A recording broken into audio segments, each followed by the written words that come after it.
Well, welcome, folks. This is Will K Mac Vintage. I guess I'm the only one here right now. Um, but yes, I would like to welcome y'all to my little stream this afternoon. I was just working on some stuff and I decided, well, I might as well stream it, right? I mean, I'm doing a little bit of repairs here. I have the board, as you can see there. It's my SE30 board that I took off the chips for me to use to test other boards to try to determine if a chip is good or bad. So it's always good to have that. It is a working board. I know it was working. So I took off all the main chips, all the PLCC ones, and now I'm putting on sockets so that I can pop them out in and out as I need to determine if a chip is good or bad. So anyway, but if anyone is there, welcome to the channel. And let me go on to keep on putting in these sockets. Really not too much else going on with it. And I'm just trying to solder in these sockets. And I have one here. Oh, my soldering iron turned off on me. So the actually stream is open to anyone that wants to join in that has the streaming capability. Then is on our Discord. Um, if you're not and you're wanting to join, just put a message in chat. Maybe I can get you in. So right now I'm just soldering in the legs, the pads for these. Hard to tell when I have you in good focus. Okay, because the actually flux makes it hard to see.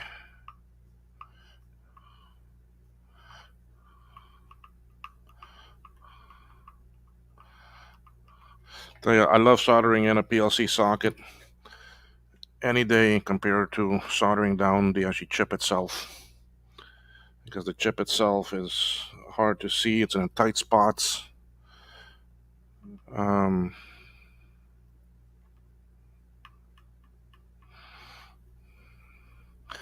and the thing is too that the chips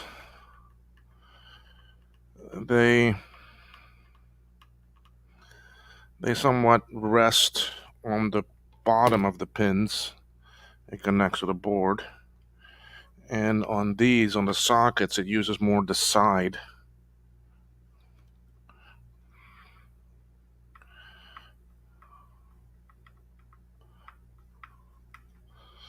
So we'll just. I don't have anybody here watching me. I'm sorry. Oh, that's a shame. But it's alright. I'm not here for that. I'm here just to stream it. Maybe someone will enjoy it.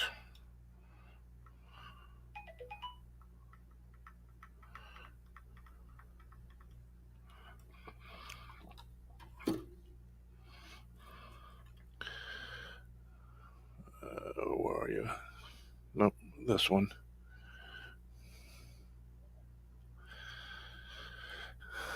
So we will. Not many people stream in the afternoons because I mean most people work, but I do have my few followers from Europe.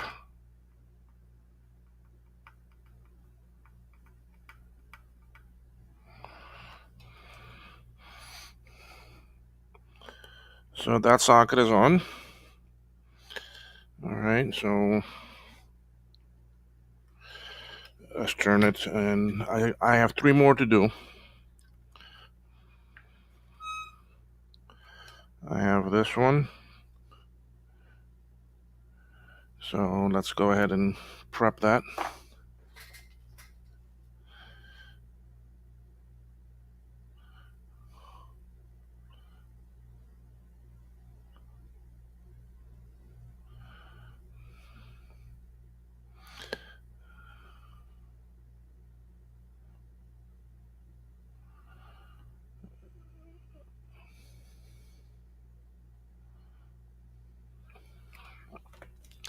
So we need to put down some flux.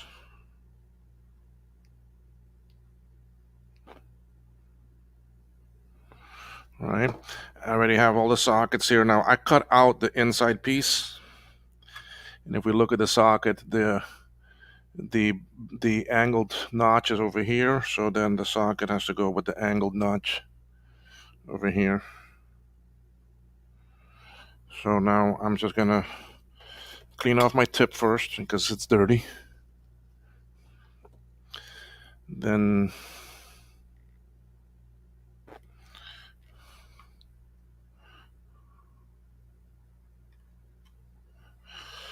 this one is in a very tight spot to get to, so I'm gonna try to line it up. Now the flux makes it hard for me to see, so I just heat it up a little bit so it becomes transparent. I'm just heating up the flux. I'm not soldering it yet. It's for me to line it up.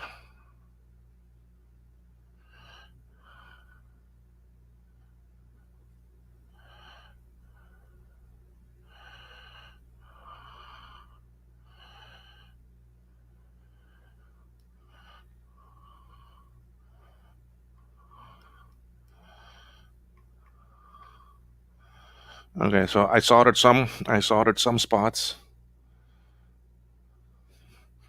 Now I can come through and hit all the rest. So still 0 people, but it's okay. I'm here.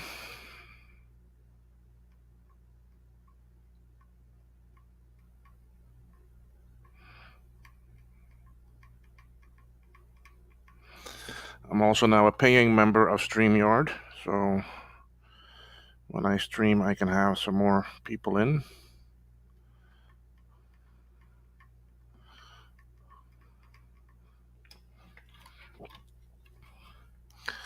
I'll turn this now and get this other side.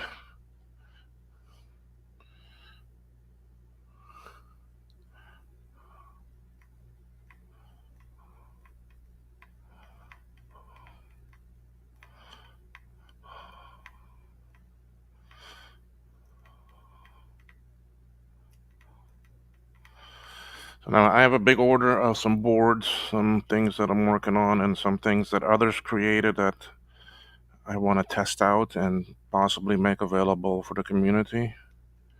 Because I know a lot of people just can't buy the boards and this and that and don't have the tools to build all the stuff or to program the chips and so forth. So I do it and I make it available for y'all.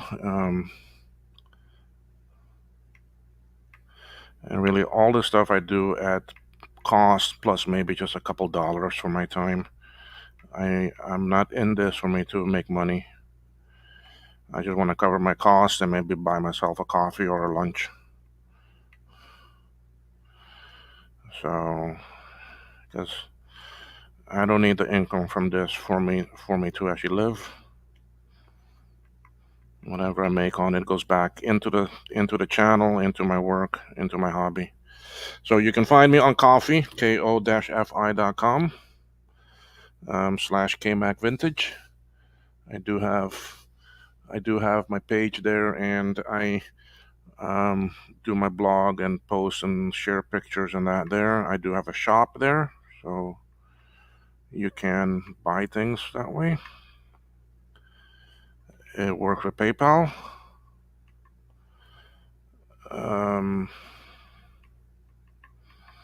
Things I can do is the SE30 and the classic board reloaded. I can do trace repair and recap a board for you. I have on there a Apple III floppy adapter that allows you to connect the floppy EMU to it, or a Apple II flop drive. But if you do connect the Apple II, there are some jumpers inside that you have to adjust. I have on there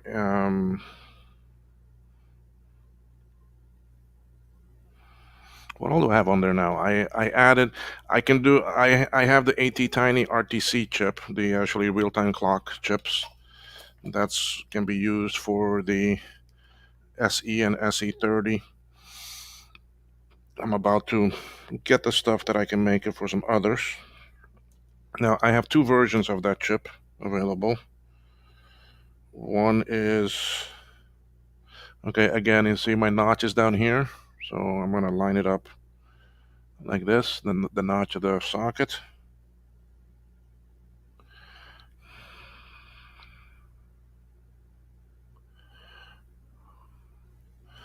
Again, I need to see through it, so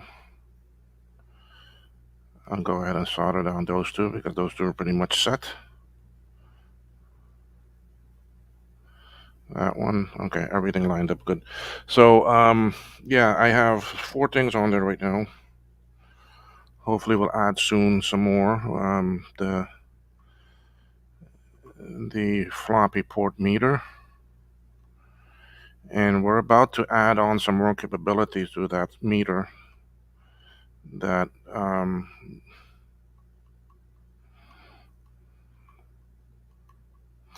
we want to add on some additional adapters that you can get the readings from other locations other than just a floppy.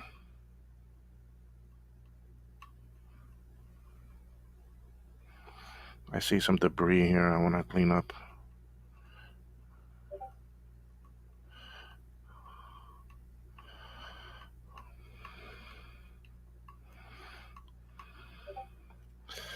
So there'll be some new things coming for that soon. We have a new prototype that has just been ordered. Who's here? Ah, Trina. Hi, Trina. Thank you for coming in. Appreciate it. I guess it gives you something to watch in the afternoon, huh? Well, I hope my focus is good.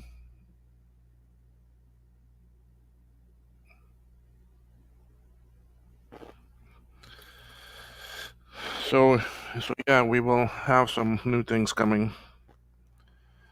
ADB replacements. I'm working on some things for some power supplies, especially for the SI and CI and the LC.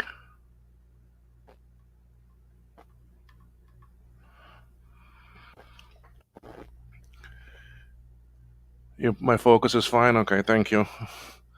Yeah, it's just hard to see sometimes. I need to get some new glasses, I tell you. Maybe even some specialized glasses for the actual microscope, because these are progressive lenses, and they, I tell you, depending where my eyes are aimed on my glasses, I see things in different.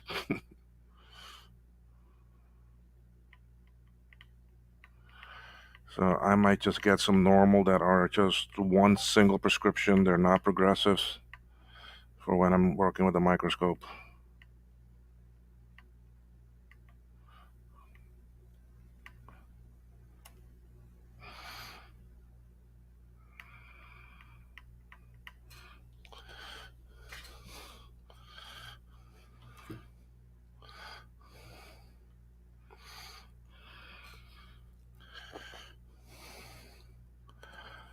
So hopefully soon too we'll have some memory boards that will be available.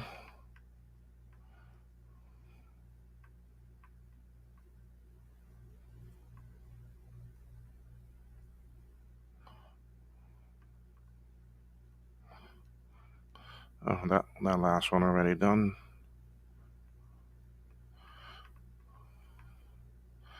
Okay, that socket done. One last one to do. This little one. This is for the ADB. That's a little ADB sucker.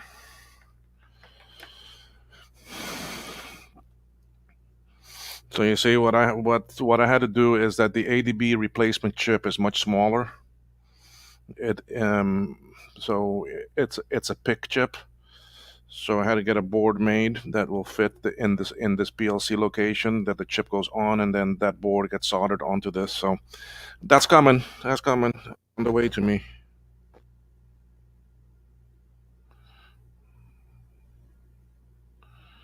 So then we can replace ADB chips.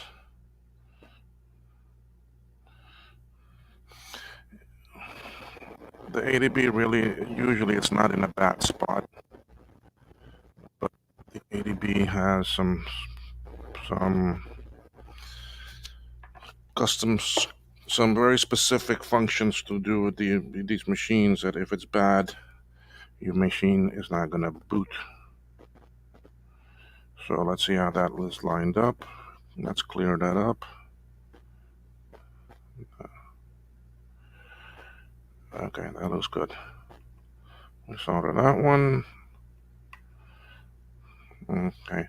Now once I got two down, it can't really move. Oh, the actually memory. It's they're gonna be for the Mac. Well, they're actually four. They're actually four megabyte SIMs.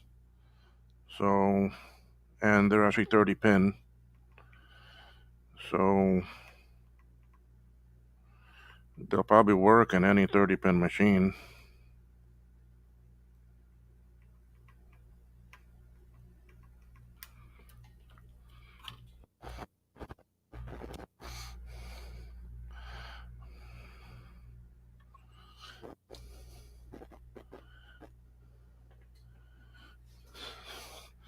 So if they work in any of them. Now, Trina, I know you're probably at work, but there is a link in the actually Discord. But with you at work, I don't think you can join in. Plus, you're also streaming tonight, and so I'll be sure to join you tonight if there's room. And like I said earlier, I just bought a subscription to StreamYard, so I get rid of that duck in the upper right hand corner.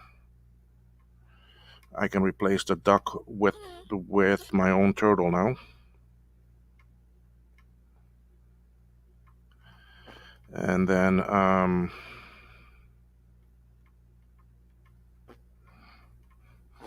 can also have some more people in, can do the actually stream actually sharing, so that the guests can broadcast it to actually their own channel.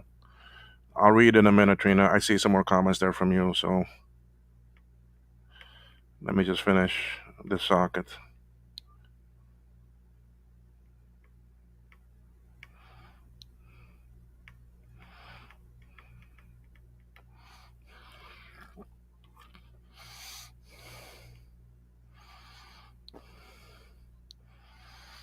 Did I do all four sides? Yeah, I did.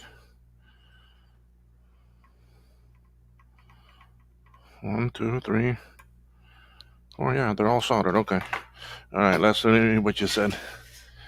I would join, but work wouldn't look too kindly on that. Lol. Yeah, it's true. I know. I know how it goes, but it's all right. Um, as a newcomer to the Azure community, I kind of feel let me leave my streaming to nights where others are not on and days where I know no one else is on. So I'll leave it that way. Okay, so we have all this soldered. I'm gonna change cameras here in a minute. In a second. Got two people in. Okay, so I have all the sockets on now. I hope. Yeah. So 1, 2, 3, 4, 5, 6 of the 44s. This one for ADB. This one I already had on before. This one I already had on before for the actually glue. And this is the one for the math coprocessor. So now what I need to do is a little bit of cleaning, because I got a lot of flux in them.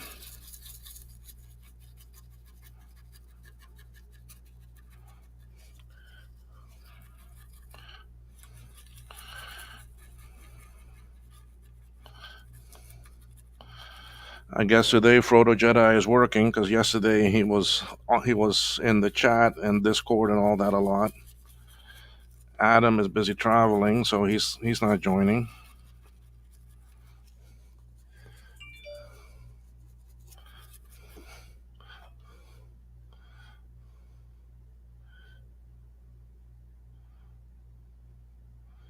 So, oh, I see you posted something too on Discord to come and join me, Trina. Thank you. Discord. Anyway,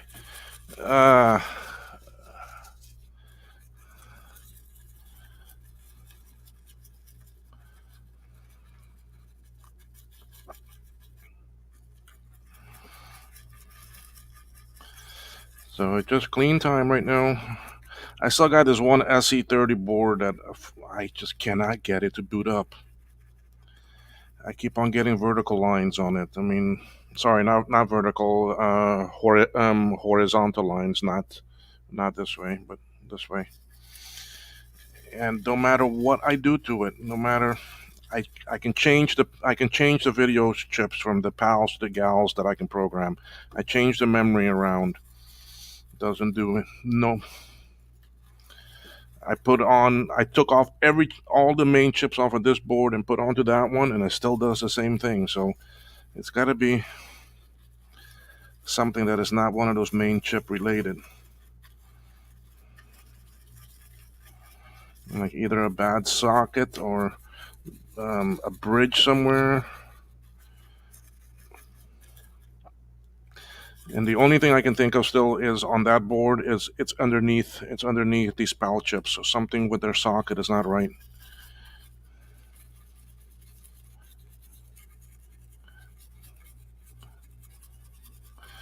Now I can take these two off also. These are the 26 LS30s. These are used for the communication for the parallel and the SE serial port.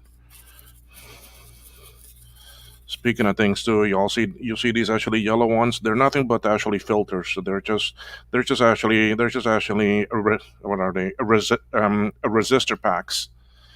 Okay, but this specific one, the manufacturer has just made it end of life and obsolete. So whatever stock is out there, that's it. And so I just bought actually 100 of them, and they're not cheap either. So, but the thing is that they're not going to make them. I don't know what replacement there is available.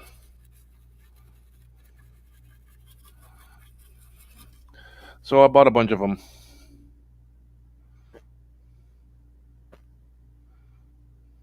Yes, yes, that's true, Trina. That's why I don't mind doing the streaming either, because at least I'm doing my work. It's getting out there. It will be on my channel, and I'm okay with that. You know, that's that's what it is. So anyway, let's do a quick check again. I just want to run this under the microscope one more time just to make sure that all sockets are good. Nothing is soldering now. Now it's just a matter of coming here, and all I'm going to do is just do a slight push on these to hopefully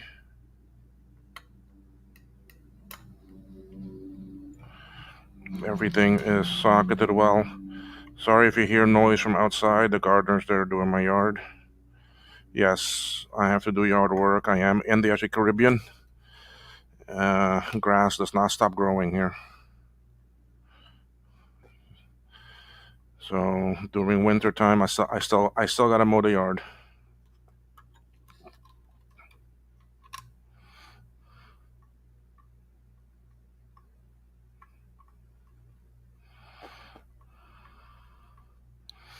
Okay, that one's all good.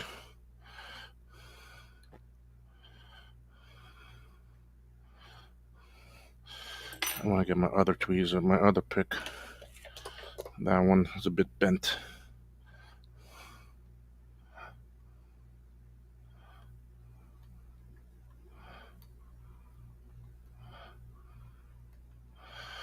So this check here, what it gives me is to make sure they're all soldered down, and also to check for any bridges.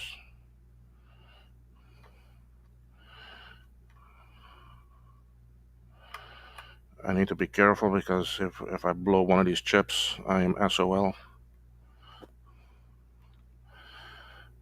And I'll leave SOL for y'all to figure out what it is. I gotta keep the show rated G. No.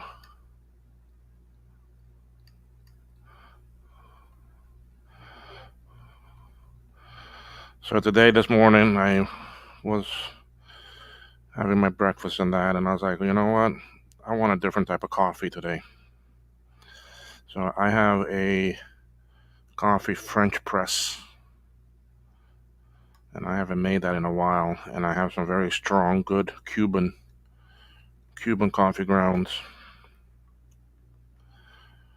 Because yes, we can get here in Cayman, we can get products from actually Cuba. So got my water nice and boiling hot. Stuck the coffee in there. Who's coming? I see who it is. Hey, Mr. Ron. Good Hey, how are afternoon. Hey, happy afternoon. How are you doing today? I'm doing great, and you? Hey, I'm I doing just fine. I guess with the actually spring break, you have some time, huh?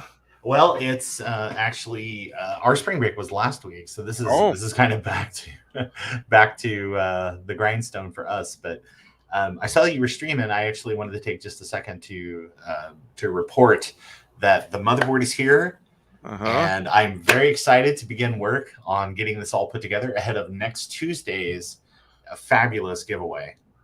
So Great, great, great. I know I'm very excited to So, watch the stream. is it all in one piece? Is it good? Yeah, everything's here. It's all in one piece. Things look Okay. good. I'm gonna get it all put together tonight and tested.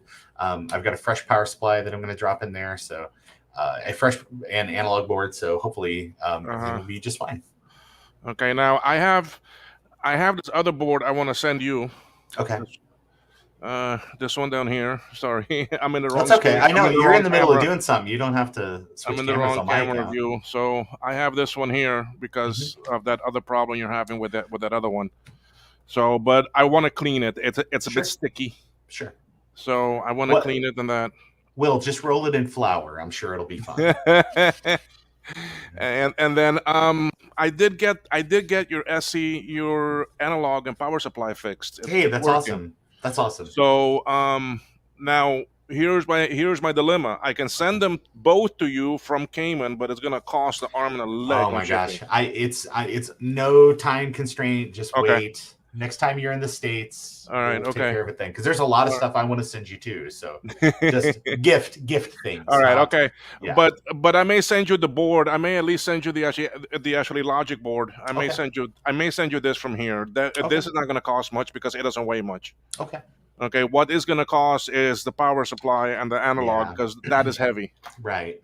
Okay. So I mean, the one I just sent to Italy was actually $128 from actually Cayman. So you can imagine, Yeah, and that did not weigh much. So you can right. imagine what this one's going to be. Absolutely. Let's see who else is here. Teradyne is here. Trina has been here. Hmm. Frodo, you joined. Hey, keyboard and mouse are being delivered to you Friday via FedEx. Okay, so you'll get that Friday, Yeah. Ron. Thanks, Frank. And what I'm going to do is over the weekend, if everything, sometimes things arrive and they arrive kind of late just because of the way that the shipping works for me. Mm-hmm. There's lots of things that get held at the post office, and then we've got to actually send people there to pick those things up. So it'll say delivered, but it's only because it's waiting for us at our postal storage facility. Okay. So, but I have everything ready to go. Mm-hmm. Frank is going to send that keyboard. Proto Jedi is going to send the keyboard and the mouse, and I'm going to get things retrobrighted so everything should look nice and minty for the new So owner. are you gonna make some little videos of it and that? Yeah, mhm. Okay, Yeah. great. I'm gonna do a sort of a speed run of assembly and getting the software and everything installed. So it'll be time compressed where it won't be Yeah, in real time. But I'm you know, just I'm just I just want to see that board fire up for you yeah, and not give you problems. sure, yeah, That's what I want to see. hmm So there is a ROM with it. hmm Okay, I just didn't do the memory because my new actually memory sticks did not arrive yet oh, from actually JLC. hmm They are in actually they're in actually Alaska right now on the way to me. oh my gosh,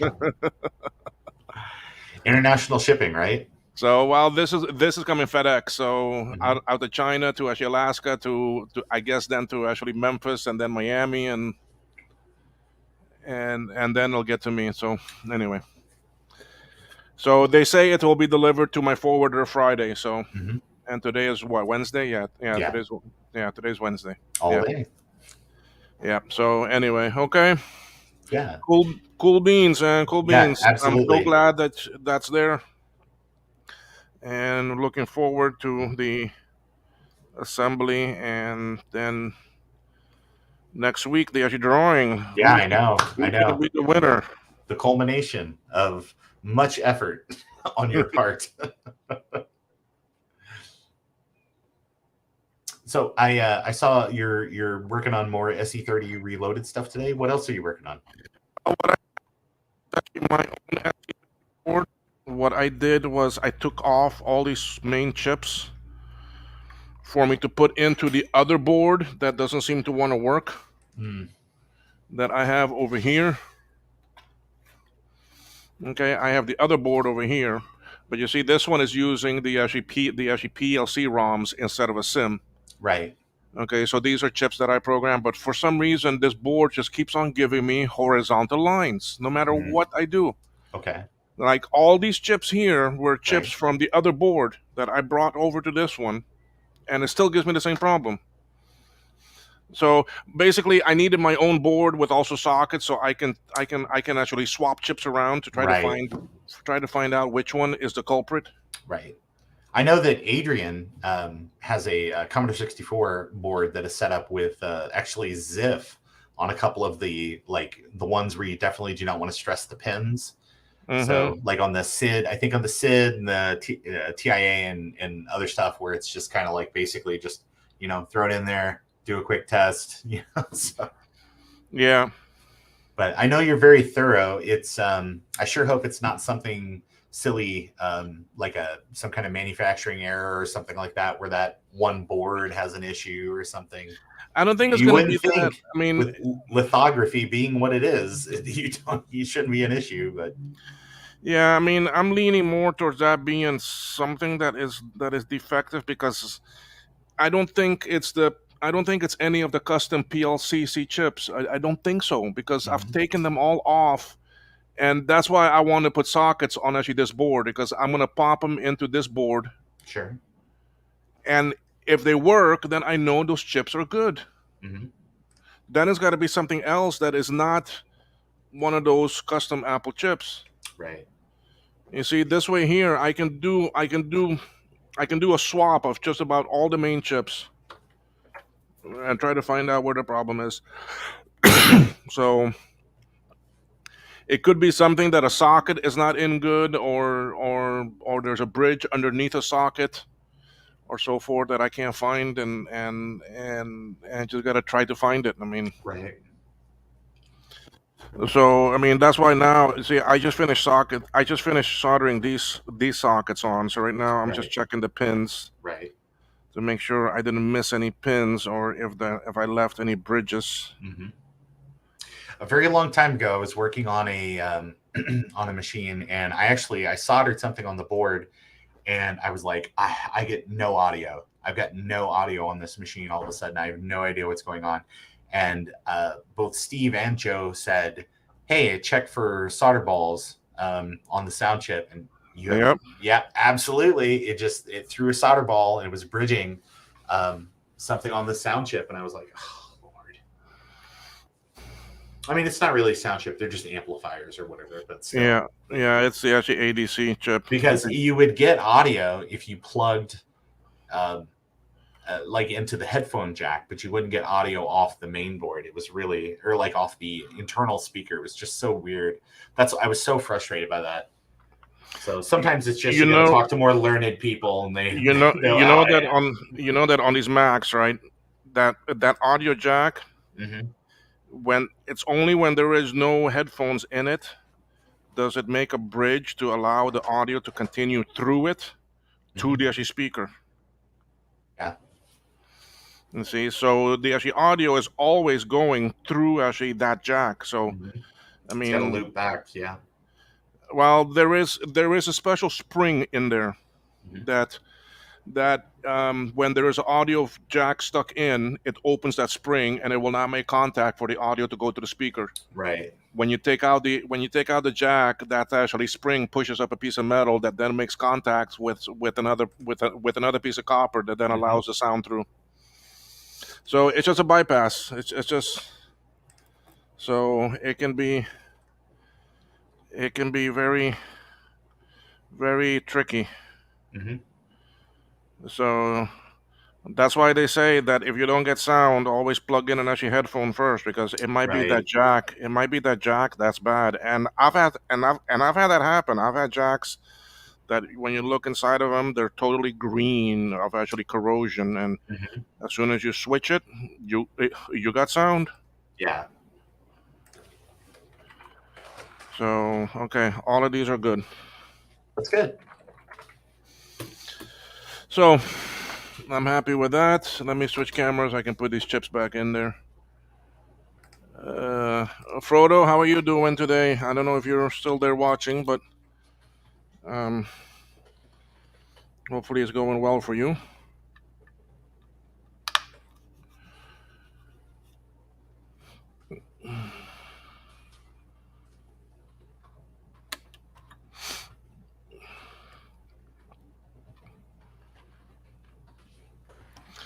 So now I have these laid out on my desk in a certain order that I know exactly where they go. So that's how I can just put them in. Just slap it back in so I fast. can Yeah. I can put them in quick without really looking. So because Right. that's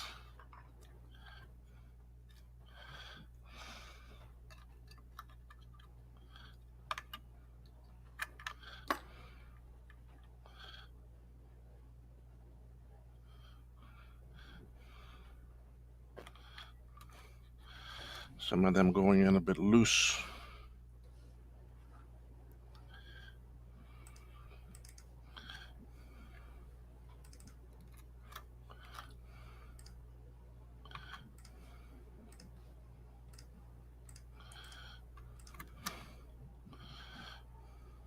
We actually part of the morning this morning, the university where I work, we just had our sesquicentennial, so our 150th anniversary, and they have a special kind of a block party event set up for students and faculty and staff. And my department, we put on a table and had some display items and stuff, and I set up a thing where it was PCs. Mm-hmm. We have an IBM PC convertible. I posted some pictures on Twitter of it the other day, and then Uh, a Mac Plus, and it was basically people could come up and vote and just like drop a rock in a bowl to decide if to vote which one they like better. And you mm-hmm. have to watch the short to see how it turned out. But I was like, oh my gosh, I can't believe the results.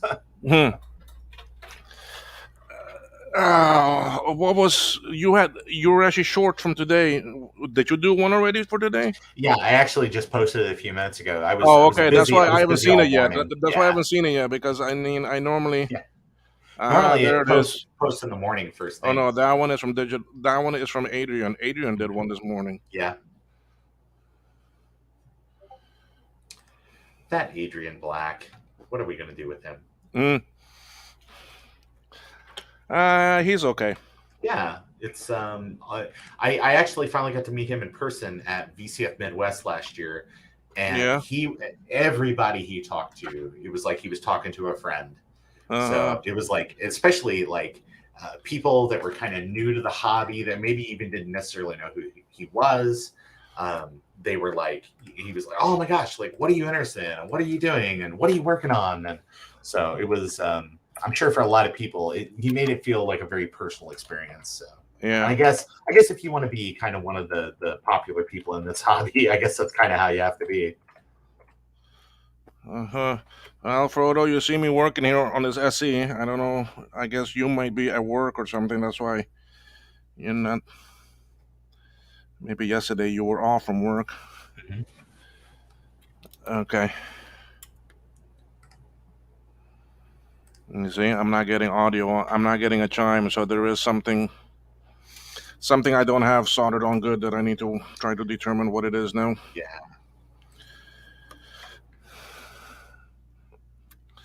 So that's the other thing that happens with sometimes with these chips, right? Is that when you go to socket, the the the chips might be a bit, or the pins might be a bit bent on the chip, and I'll show you that now. You see, although here these look pretty good. Okay, I just have to sometimes push these out a little bit. Because the thing is that when you're using a socket, the socket connection is actually on the side of the chip, not on the Mhm. bottom like when you solder. Right.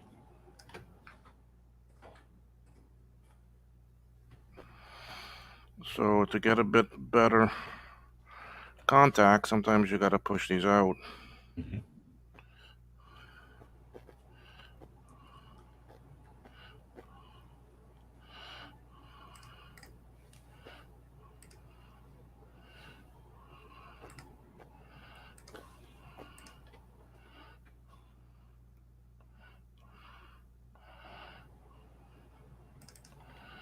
And like that one is a little bit bent, so where are my tweezers? Where are my tweezers? There.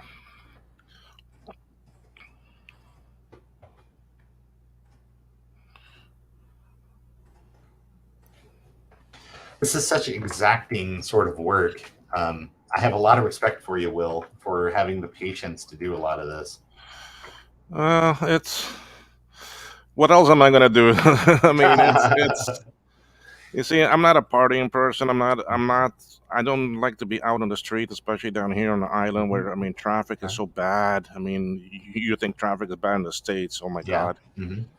Because here our roads, we don't really have big roads, and no, there aren't any highways or anything here. It's all Sure. just little roads, and the traffic doesn't get bad. So I'm home and retired now, so I Hmm. I, I take my time. I mean, Yeah. um, and I guess part of it is that I'm actually perfectionist. I don't like to leave things half-ass backwards. I like to take my time. I like to do it correct. Hmm. Um, you see, so well, that one didn't do it.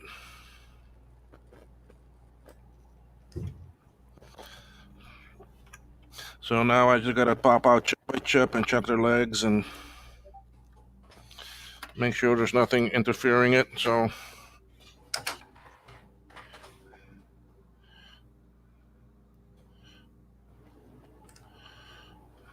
Will, I wanted to stop by and just say hi. I don't want to. I okay, don't want yeah, to yeah. interrupt you or distract you No, from no, your no. work. You're not. So It's I'll. always great to have you in. Yeah. So Thank you, sir. Yeah, it's always good to see you as well. okay, So we don't get to so talk every day, so it's nice when we do. yeah. So So if you need to go, go ahead. It's fine. I'm just okay. gonna keep on. I'm just gonna be here. All right. All All right. Good right, to see all you, right, sir. Ron. Talk to you a All little right, later. we'll talk later. All Bye. right. Bye bye.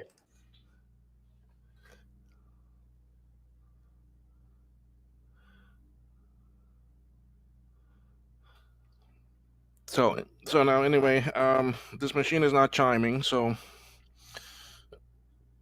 I gotta see why. Now these chips in the PLCs are from that other board that is giving me trouble. So if they're not gonna chime on this one, that means that then there might be a bad chip somewhere. So then I gotta start swapping chips between boards one by one to see if I can find the problem.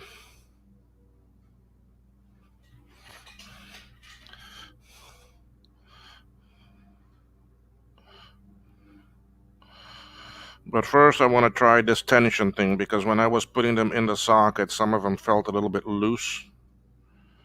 And by pushing these pins out, it will help. Oh, you're not seeing what I'm doing. It will help.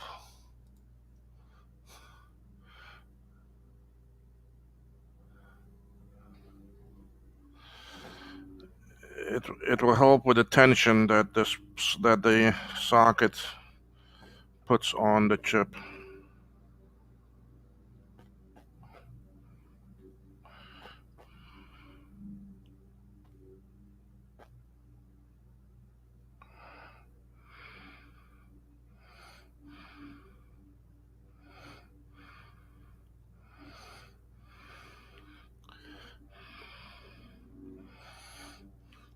Looks like I need to cut some of my fingernails too. They look kind of long and yucky under the microscope. Ugh. I guess that's why some people wear actually gloves. I do have the gloves, but I don't like wearing them. They make my hands sweat too much. Okay, that one went in a bit better, but still no chime. Let's go next chip.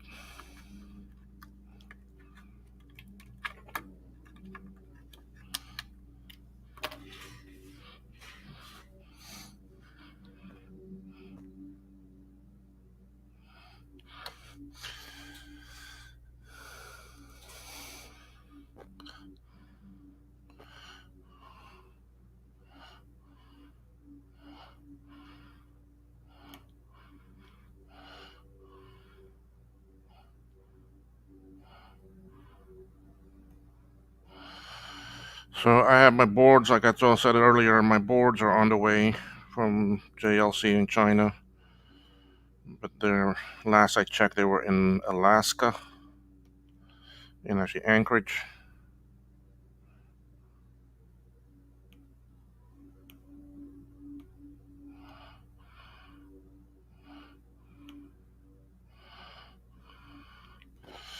And then I also placed a pretty large order from Mauser today also. My forwarder in Miami, so they will come to me here to Cayman.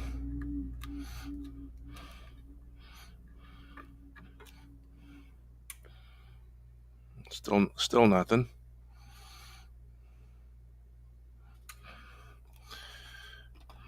So let's pop out another chip.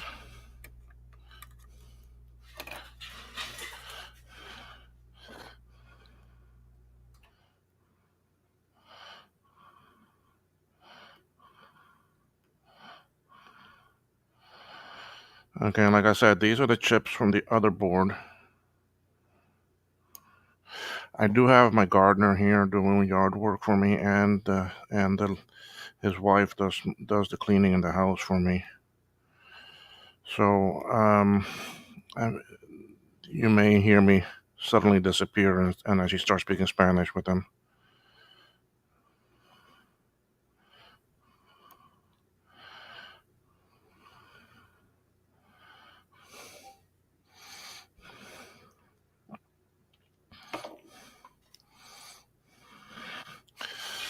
Okay, let's put this chip back in.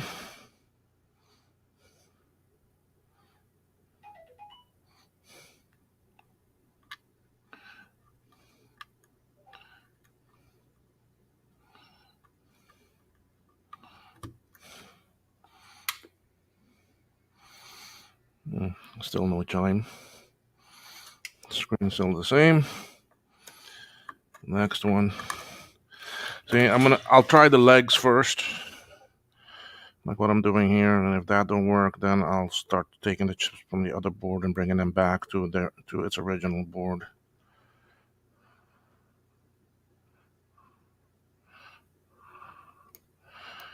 I feel so conscious about my nail being in this video. Need to go get a manicure. Pamper myself a little bit. Not.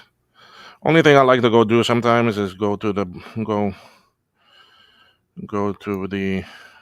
I guess call it barbershop or whatever it is, but it's really just for men, and get a nice straight edge shave. Oh, that feels so good afterwards.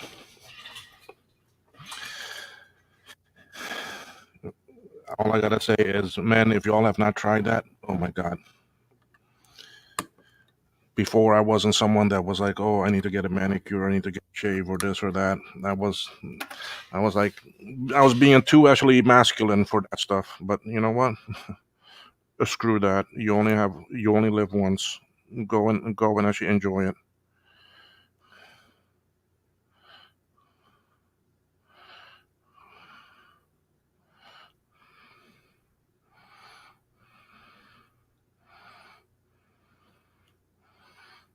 Okay.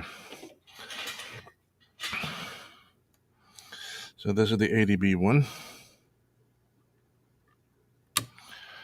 All right. So I've done all of these that are in the PLC sockets. Okay, the only two left. There's only 3 left here that I have not done. So let's see if any of those made any change. Nope. Okay, so the problem is going to be maybe one of these, or one of those chips could be bad. I mean, that's the thing. It could very well be bad.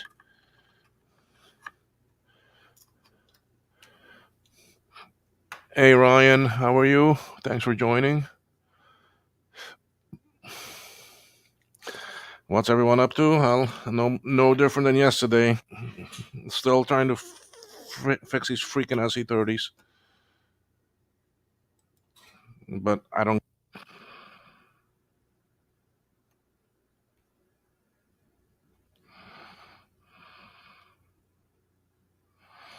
See, I can tell these chips are from the other board because I sanded them.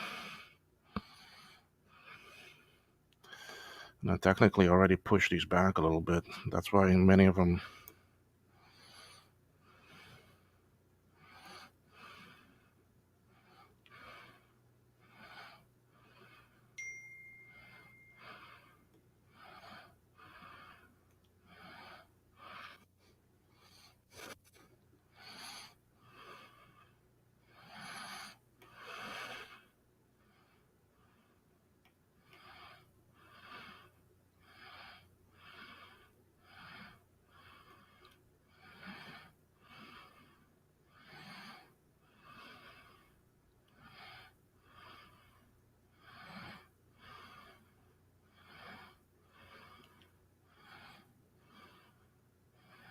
Okay, so this is the process. This is the math processor.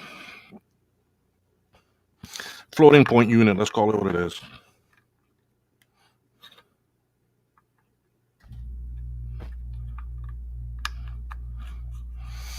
Let's see if that made any difference.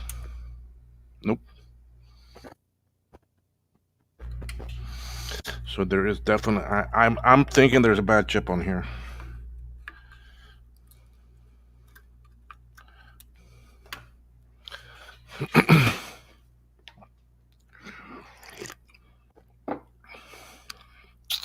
I have my Naboo over here sitting right next to me.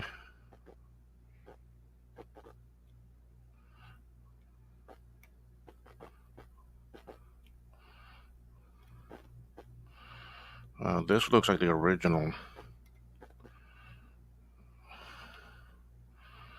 This looks like the original chip from this board.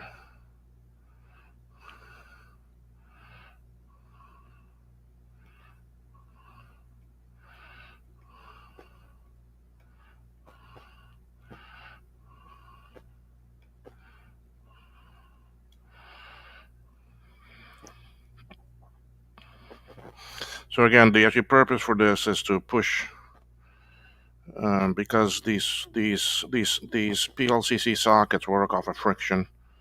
So it's just some fingers that are pressing against the edge of these pins. So if the pin is too far back, it's not going to make very much of a contact. Oops. So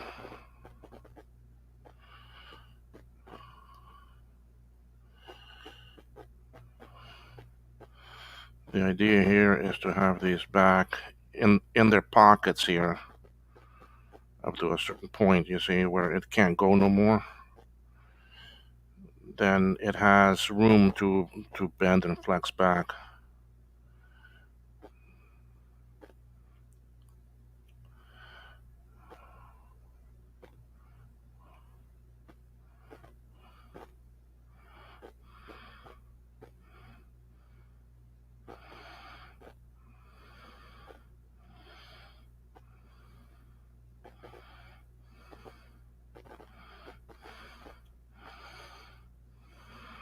Like a little flop.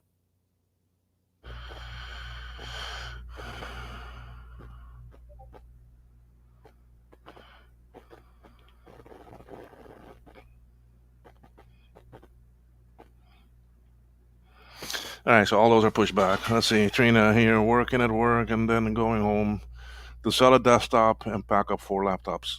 You sold 4 actual laptops more? Oh yes, and ship them off and pick up myself. Mystery box. Ooh, you got a mystery box for tonight's stream. Okay. Well, we gotta see what's in that mystery box, huh?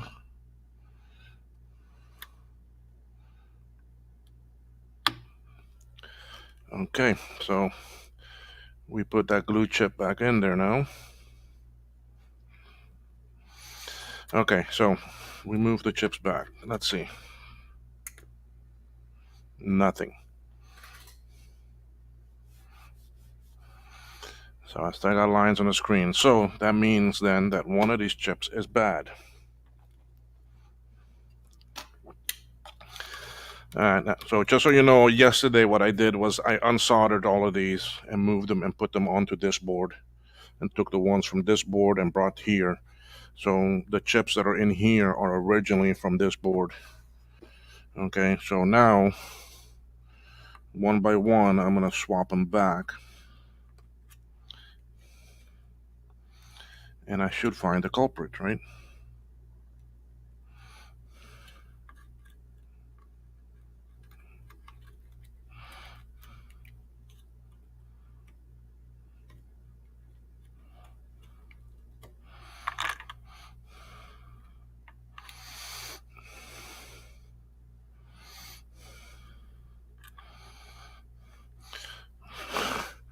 Oh my god. Why did no one tell me this? Why did no one tell me this? What am I missing on this board? What am I missing on it? Trina? Come on now. What am I missing, Trina? Frodo? EBG? What am I missing? What am I missing? Hmm?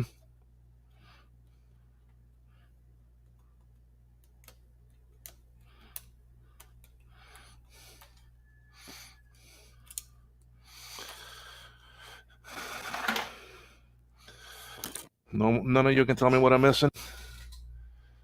No, not battery. Power's there. You're missing the other critical pieces of the of the puzzle. Yes, I am. Battery doesn't matter. Battery doesn't matter. What actually goes here? What goes here?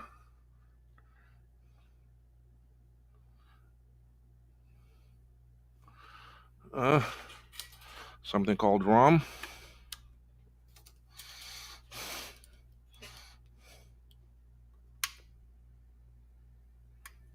But still don't want to chime. CPU is there.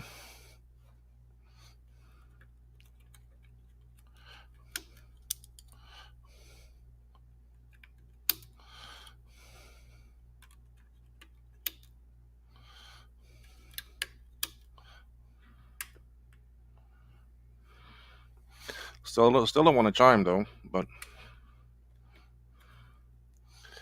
I was missing ROM and RAM, so RAM and ROM, yes. ROM and ROM.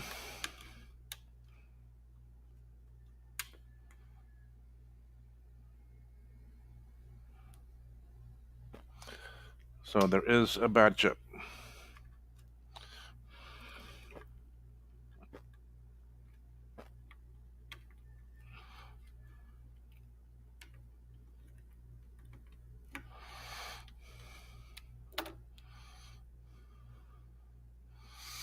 So these are the originals from this board that I'm going to bring back one by one.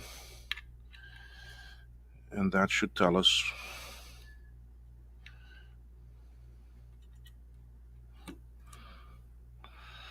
which one is bad.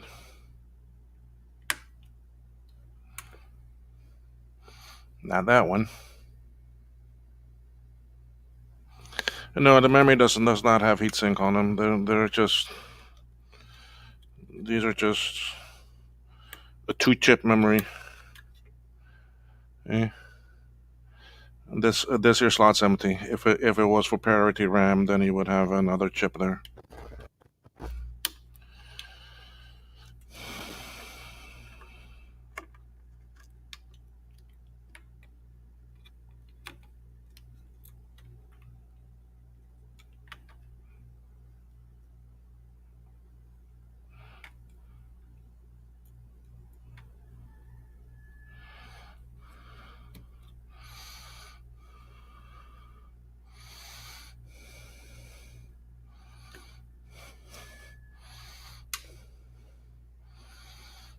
Still nothing. Next one.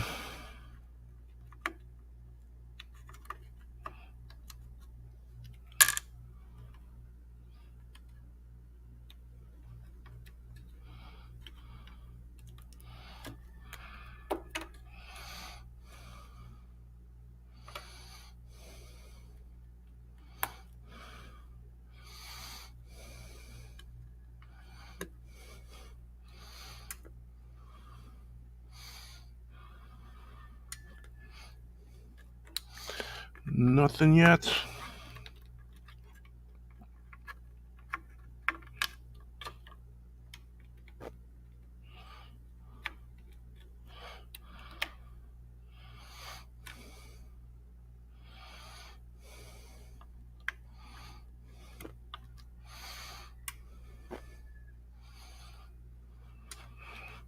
It would help if I plugged in the power.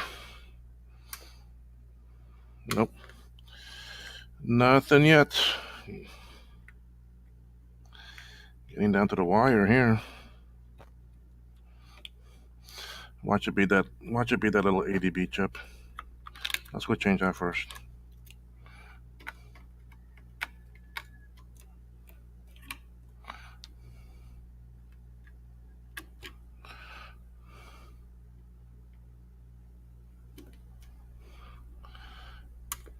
Nope.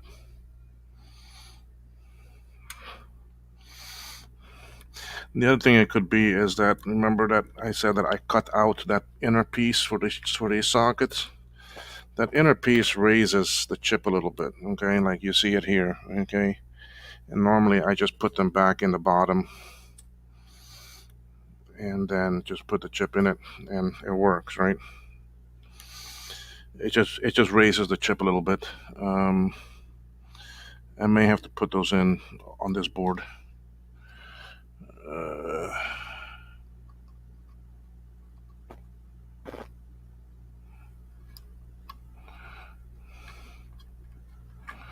Putting in something wrong here. Yeah.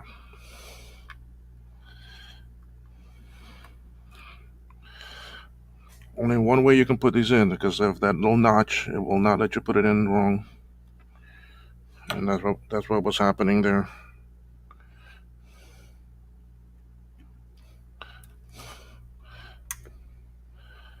Nope.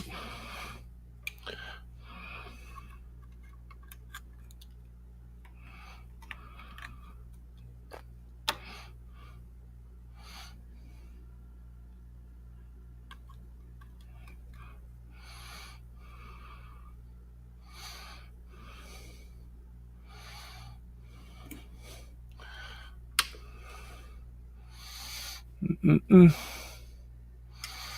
See, I may have something soldered wrong too.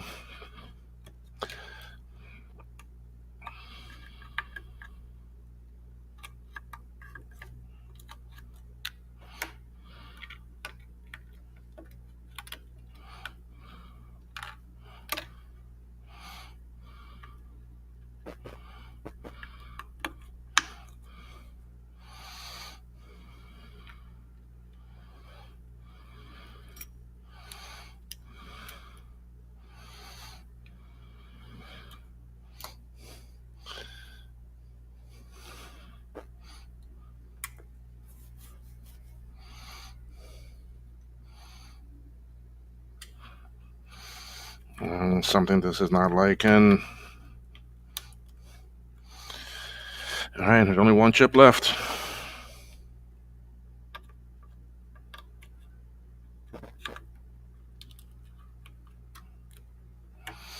And for this, I gotta put in those spacers.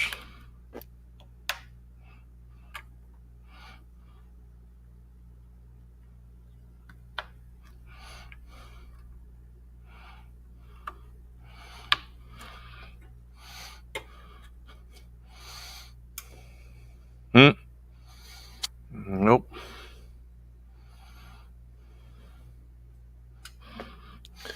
All right, I gotta cut these and put in my spacers.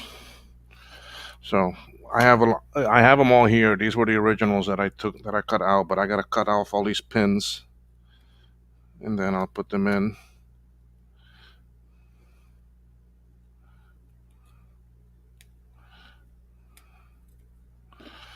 Okay, so for example, this one is for the glue chip. So I'll pop out the glue. I'll put that in there. Just let it sit there in the middle.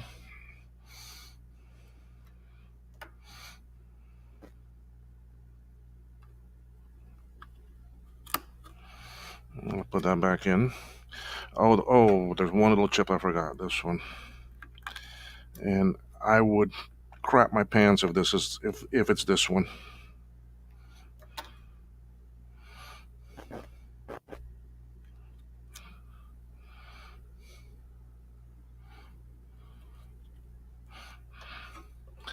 If that one makes this thing chime. No. Okay, good. Okay, so raising the glue didn't change it. This is the big one for the FPU. So let me just trim these off.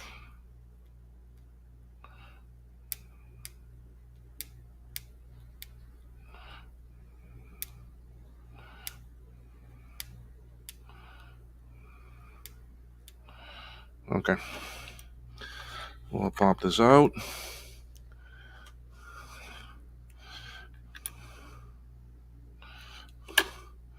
So Ryan, if you're still there, how is weather up in your neck of the woods up there, way up north up there?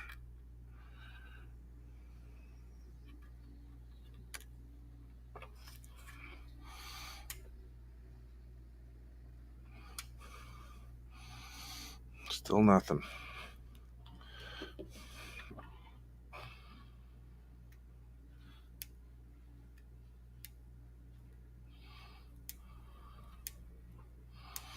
Here is nice and warm and hot. It's so much that even the gardener's outside mowing the yard for me.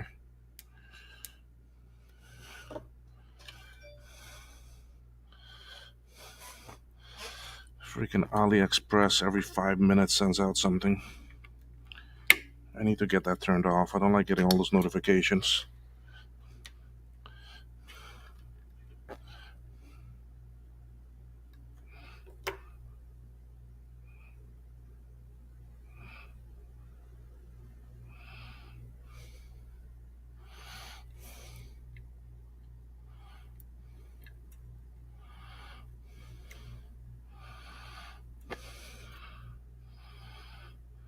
Yeah, that is the notch.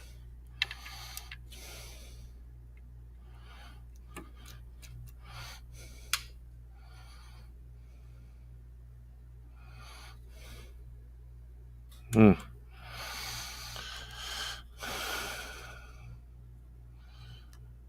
Yeah, I already did the glue. I did the Mathco, and that one. Now this one.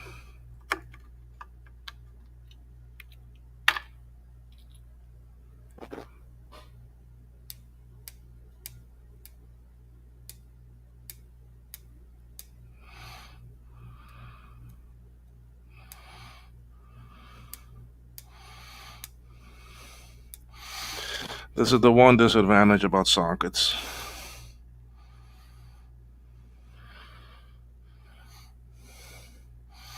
There are times it's great.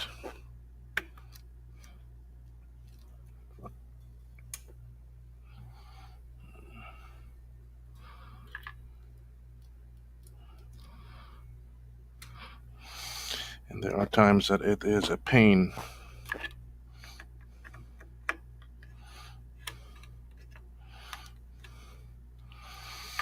And I would classify this one right now as a pain. I guess Ryan is not there or he didn't hear me.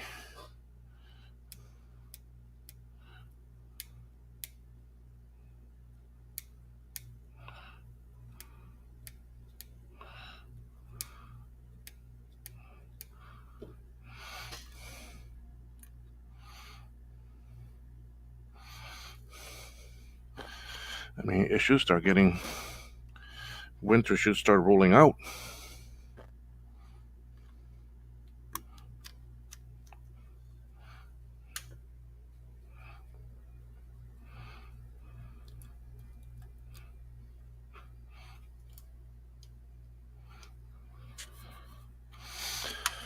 Oh boy.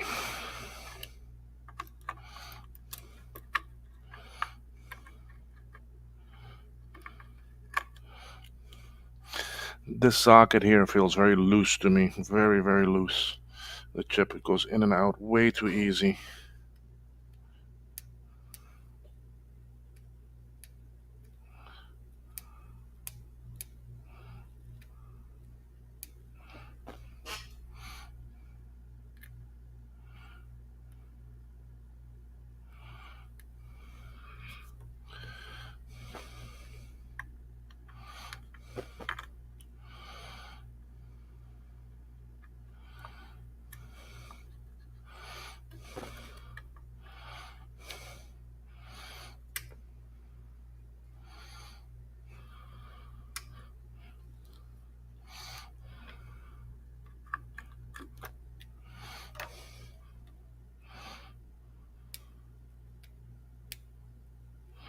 You want to see what I'm doing? I mean, you can see all the little legs on it, right? All the little pins.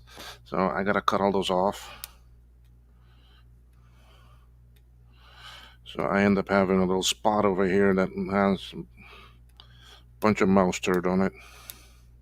And then when I cut them off, it's got nothing left on it. So then I can easily pop it, drop it back in there. And all that really does is give the chip a little bump up.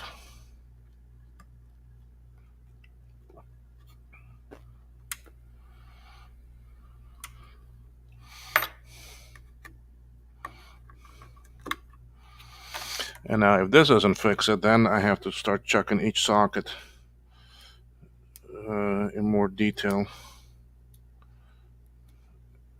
And in past, during checking it in more detail, I have found the problem. A solder ball or something stuck down there. Or sometimes I have to do a ultrasonic cleaning of the board.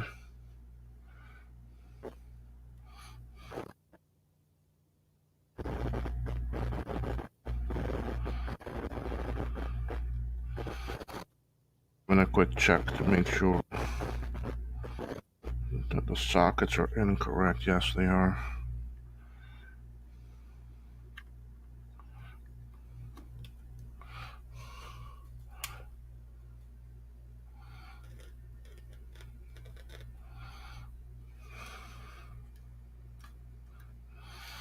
Yeah, I got a little bit more noise out of it that time.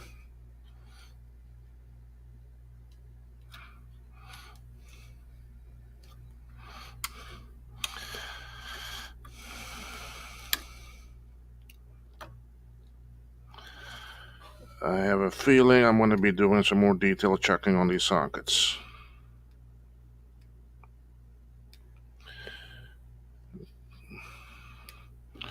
Trina, I guess soon you gotta shaving another. I guess soon too you have to leave, huh? Because it's 3 o'clock for me, so that's probably four, almost 4 for you to head home. Go see your cats.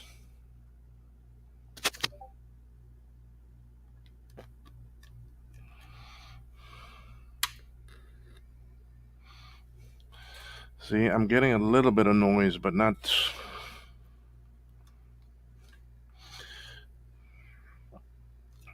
And the thing is that this board worked. This board, before I took off those chips, was fine.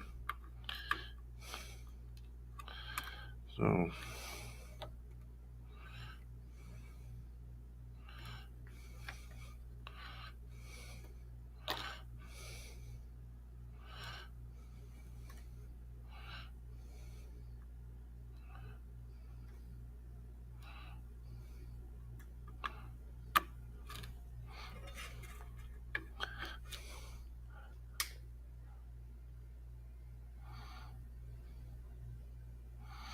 All right, Trina, go ahead.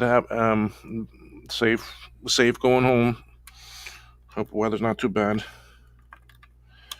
Let me try something here. Sometimes the BMOW ROM will bypass certain checks.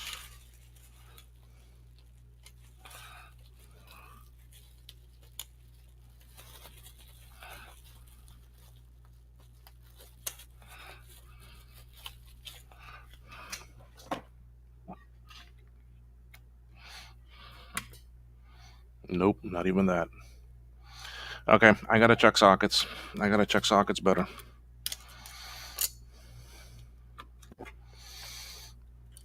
So now, how do we do that?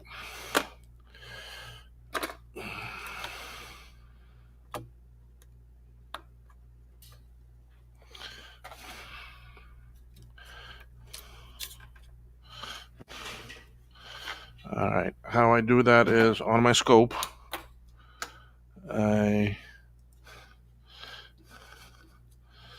For example, I'll pop out this chip, take out the insert, and my scope, I can hang it a little bit off the edge of the table.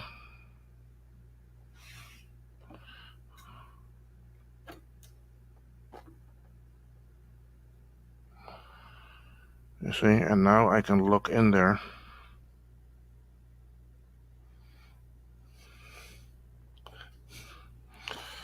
And I can see if I have anything where it shouldn't be.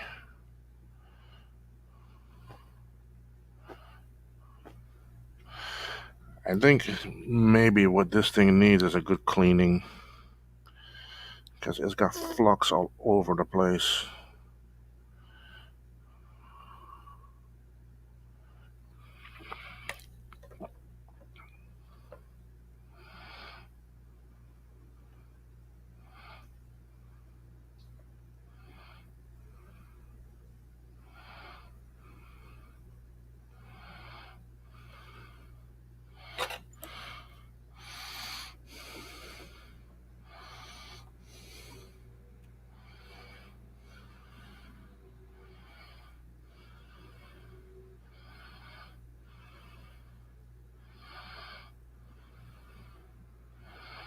Okay, this one look good.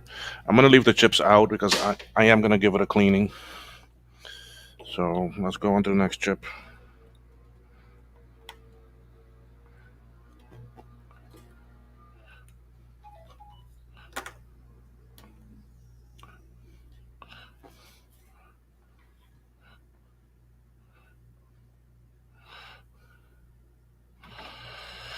Okay, next one.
Okay, this one I gotta zoom in some more.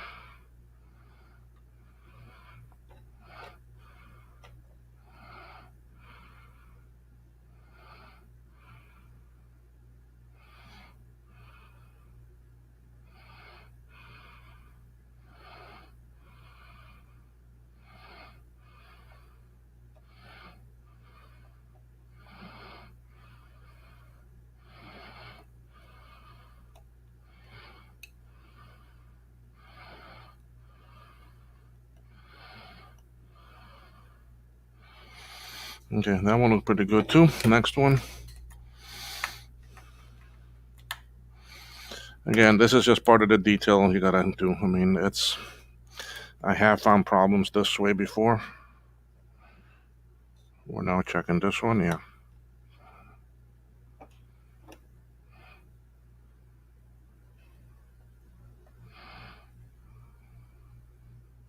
See that?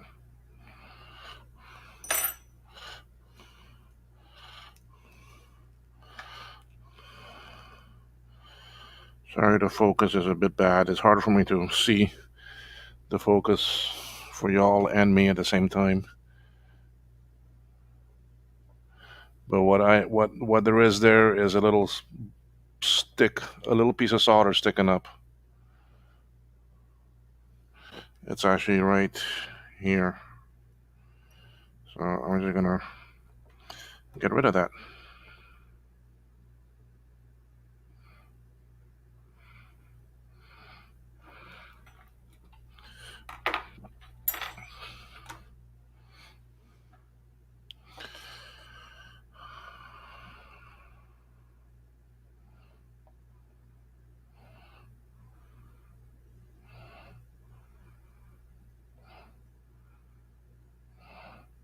Oh, I'm looking at the wrong one. This one.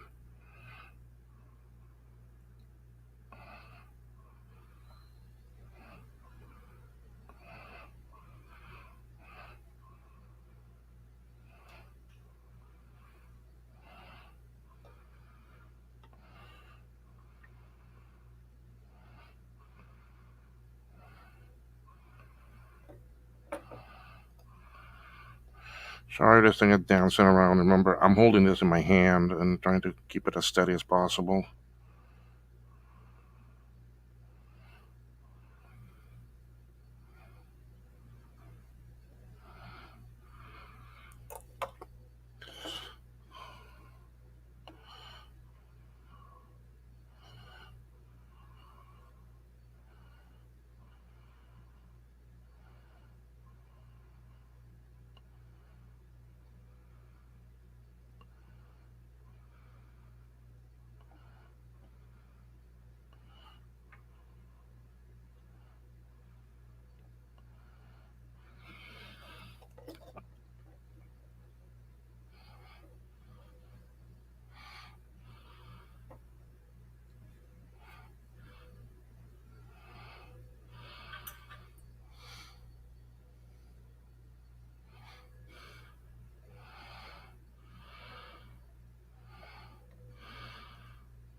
These pieces from the brush is not going to cause any problem, but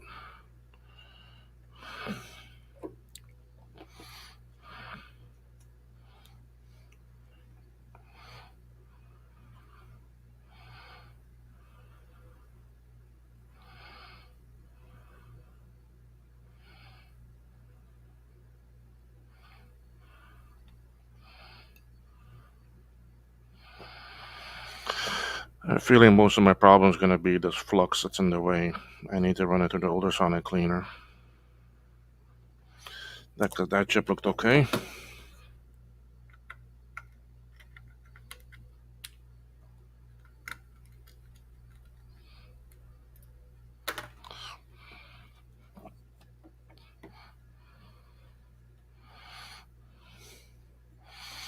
Okay, we're on this one now.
I think I already checked this side.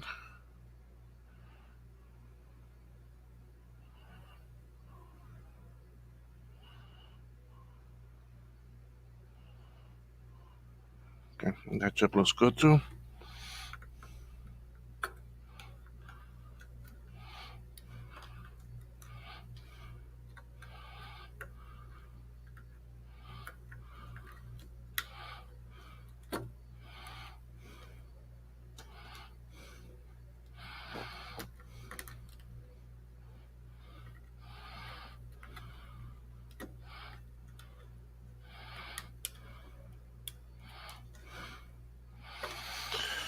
Okay, let's check out this little ADB sucker.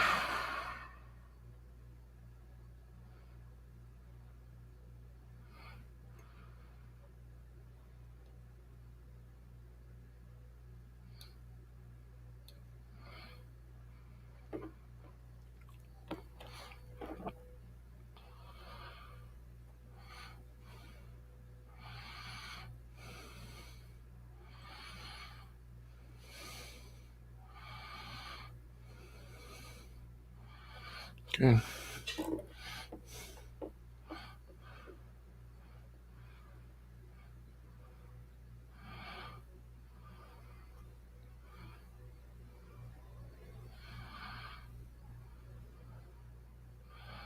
No bridge or anything.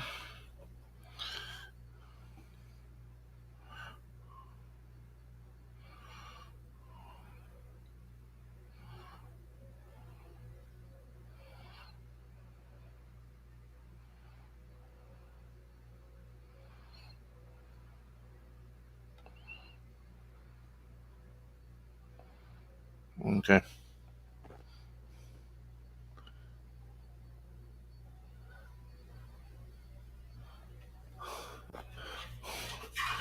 Uh, all right, be back. Frodo, you're going too. Okay.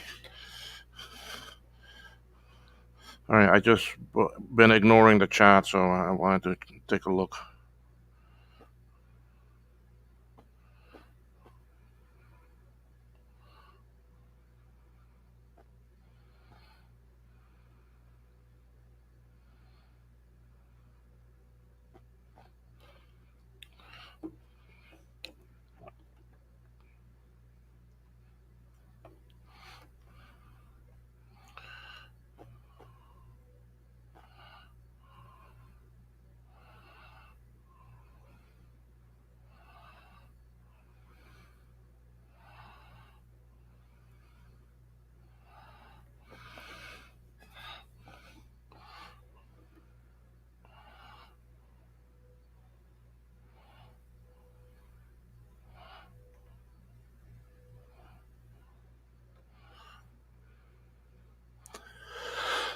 Hmm.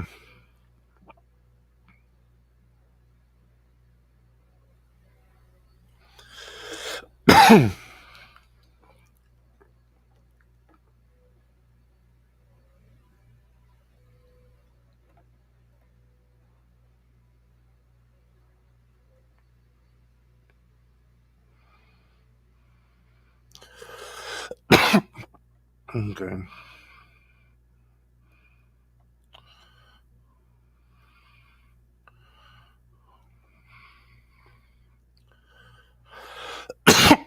Need a little drink.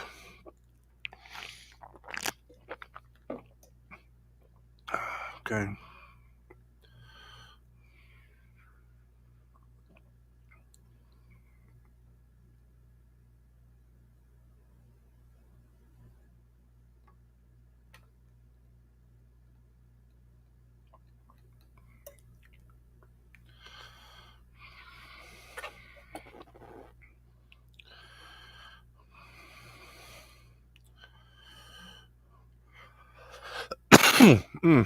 Afternoon cough attack.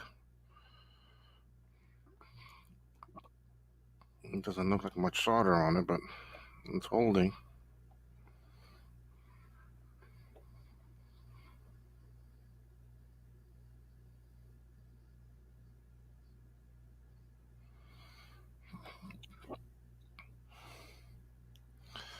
I'm not seeing any bridges or anything.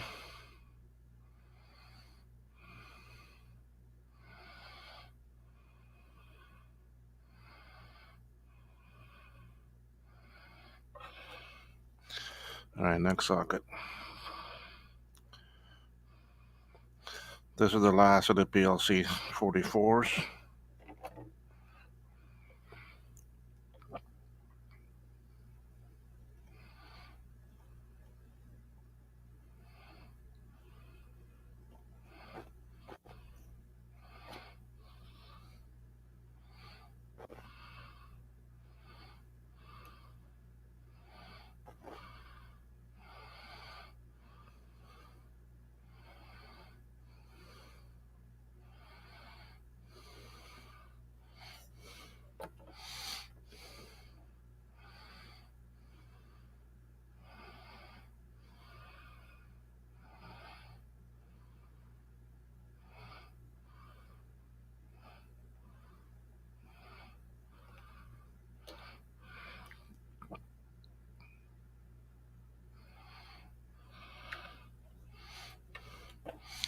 After this, there's only two other possibilities. There's only two left.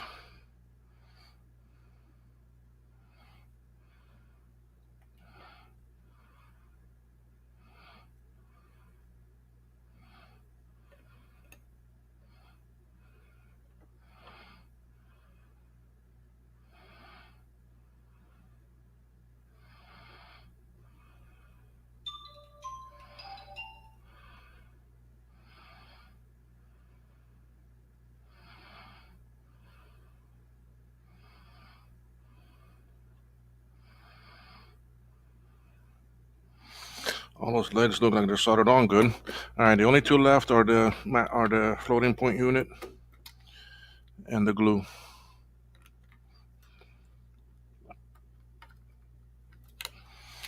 Let me pop those out. All right, glue. Let's check you out.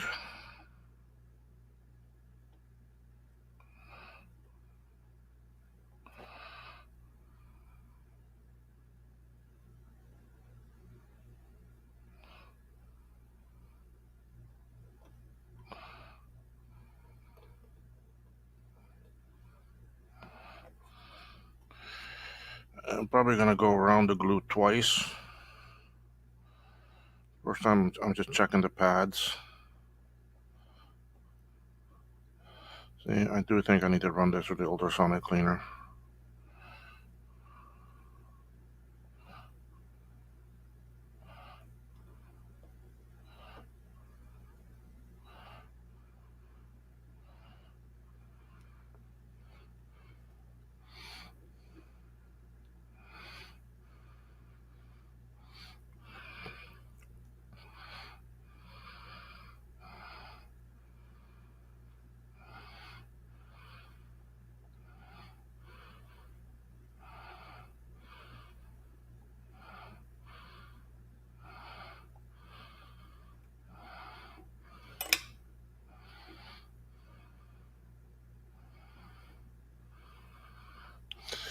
They all look soldered to me.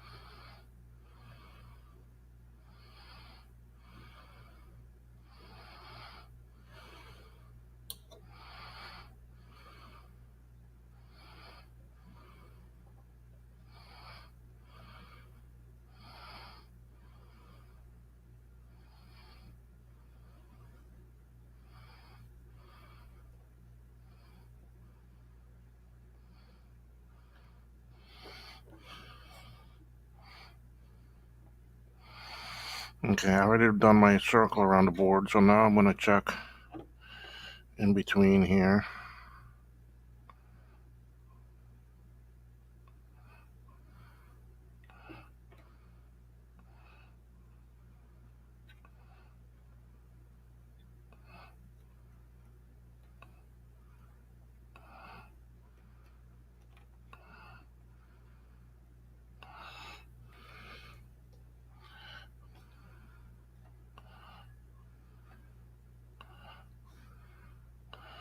And see, I think I really do need to do a Good ultrasonic cleaning on this.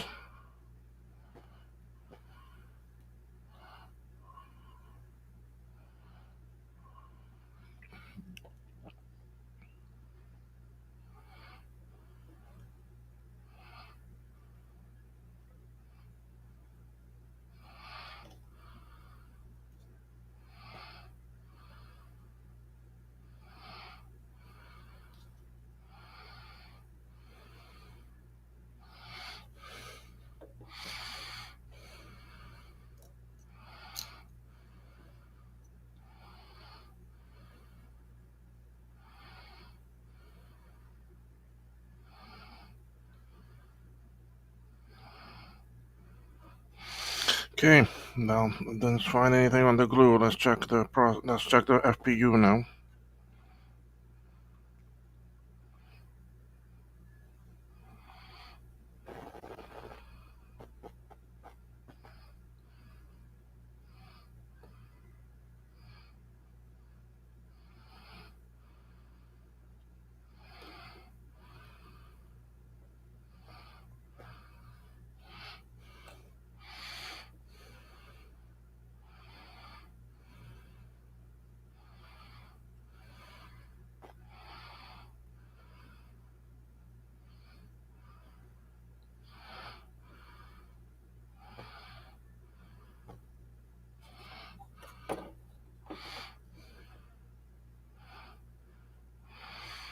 First, just checking the pads.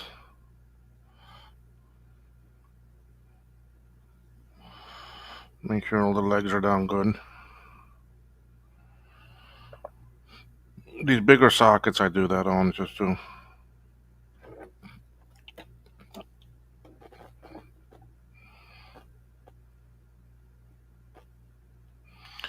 So far, I haven't found any bridges.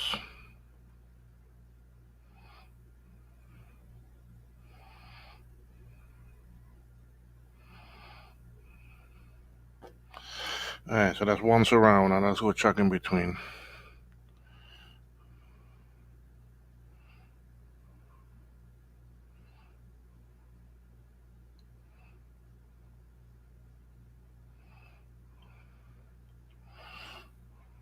Oh, sorry, folks. This is again. It's in my hand and it slips. The focus might not be good, but it's not good for me either because I just.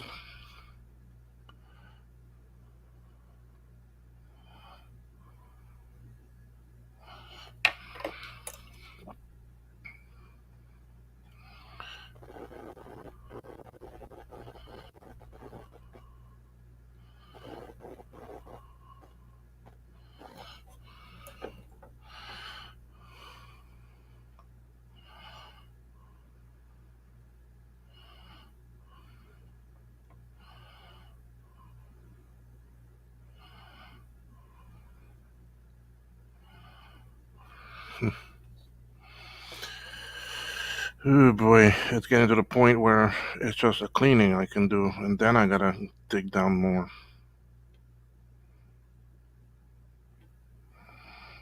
Yep. I'm gonna have to run this through and get a good clean.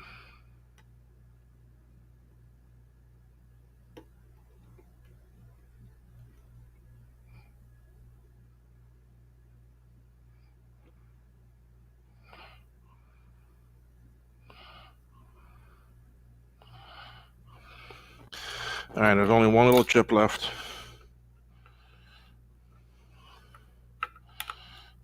I doubt it's this one.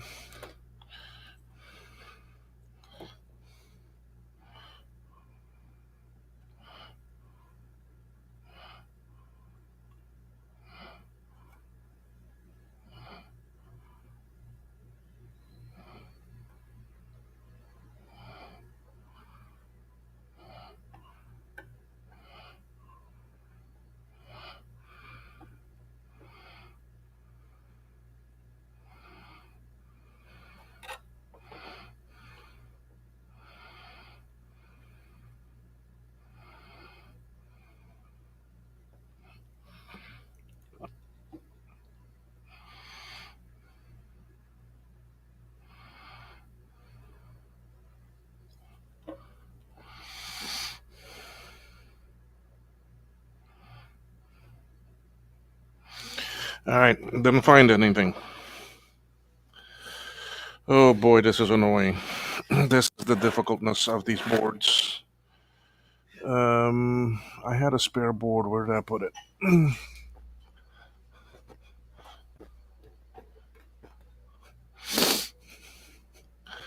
All right, what I wanted to do with this, why I said a spare board, is I want to see.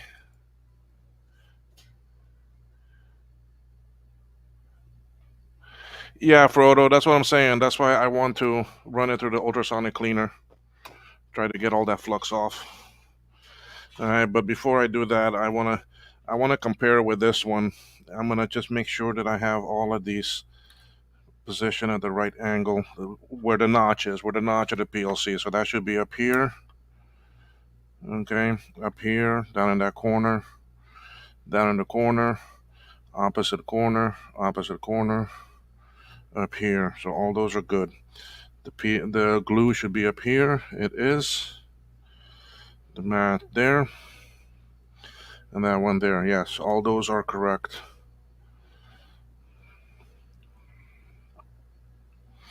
So, I mean, this is a blank board when I started, then I get it, and then the back side is already populated with most of the stuff except for the ferrite beads.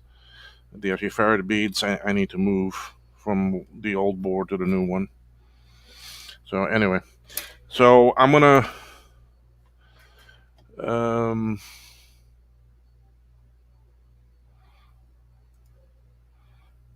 so Frodo was saying this, and yes, that's what I believe so too. It could very well be a flux that's not letting it through. It just needs a good cleaning. So I think I'm gonna do that. But it's gonna take my ultrasonic cleaner. Well, let me turn it on from now. I want to start getting it hot.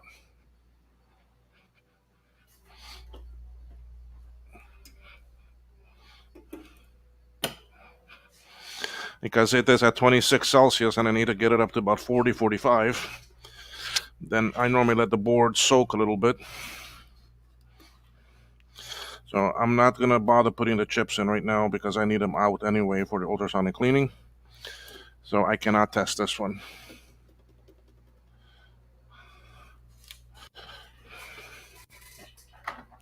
But what I can test is this one. I got this. This is the other board I gotta send to Ron. Let's see if it still works.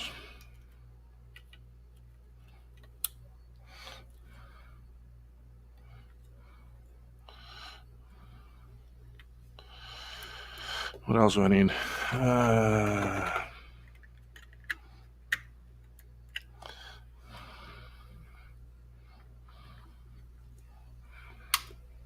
Yep. See, works beautiful. Works timed right up. But this one, as you can probably see, it's not sockets. The only two that are sockets are these two and the floating point.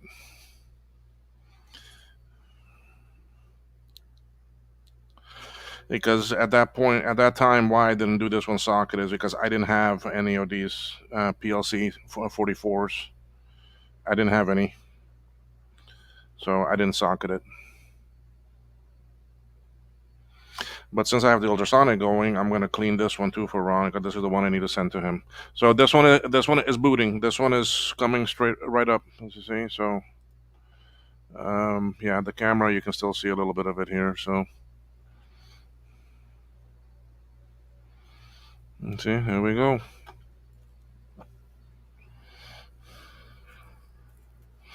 So I know this one works, and I think this one is with the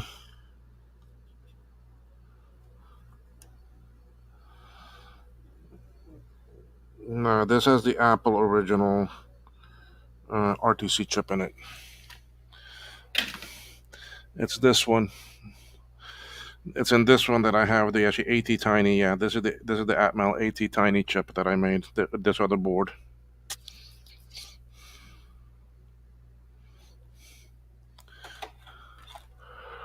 So anyway, then I I guess there's really not much else I can do.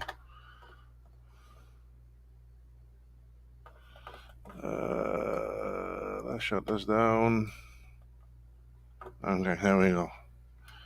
We are shut down. So I know this board is good. This is the board for Ron.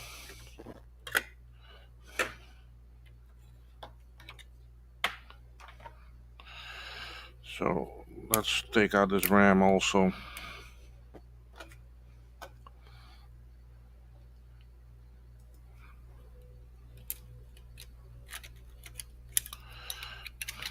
Take out the RAM because I'm going to run this through the cleaner also.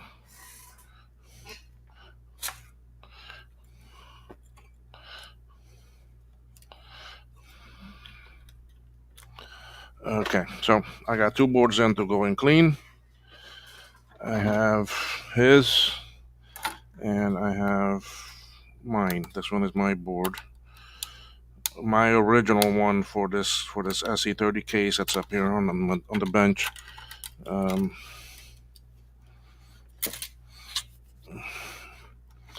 Really has me annoyed because it's just something simple. It's something real simple. And I don't think it's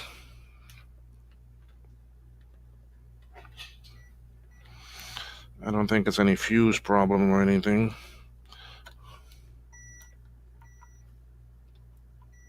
Nope.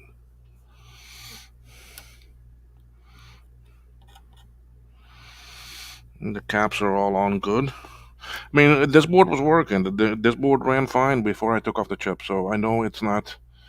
I know it's nothing else. It totally have to do with the chips that I'm putting on. With that, I may have a socket a bit too loose or something. Underneath, let's see, a little dirty there, but that's because I took off the crystal and tried it on a different one. The ferrite beads, I'm just making sure nothing is missing.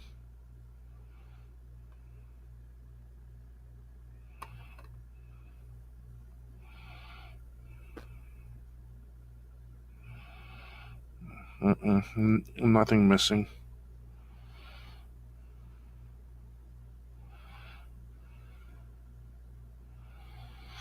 The little jumper over there is still fine. Let me just make sure that's fine.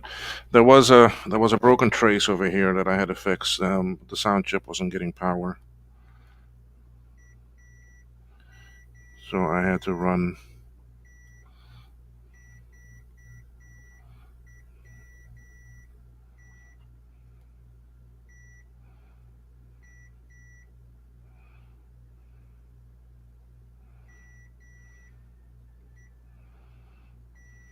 Okay, we're good. So, anyway, then I guess I'm gonna. Frodo, you're still here. Sometimes that's just the way the cookie crumbles. Yes, it is. Sometimes it's just you get setbacks and then gains and setbacks and so forth. But the good thing is that I do have. I mean, I got time. I'm in no rush. I've done enough of these that I can solve it. So, and then I gotta start building some more boards. But I want to work some. I have my portable I need to work on. I have my portable sitting right down here in pieces down here somewhere. Then I also gotta try to do some work on that right there on that Lisa. So I fixed the floppy drive last night, so I know that works. I know the power supply is putting out power because the monitor comes on, but it's just snowy. It's got the new. Let me move these two. We can talk a little bit about the Lisa. Do I have a? Yeah, I have the cages in it.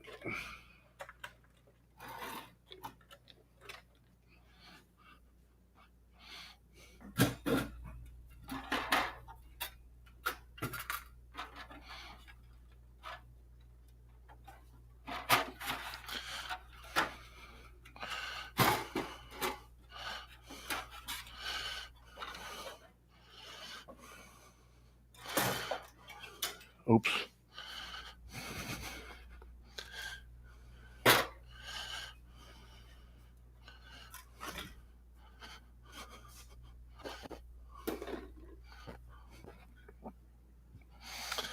All right, let me make some room here.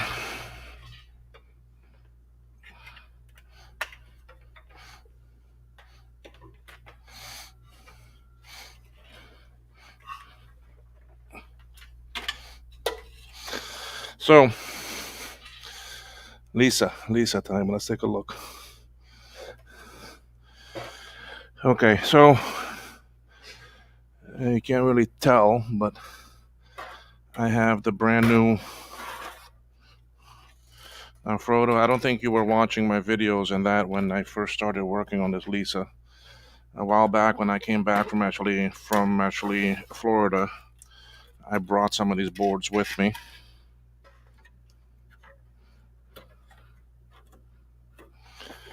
And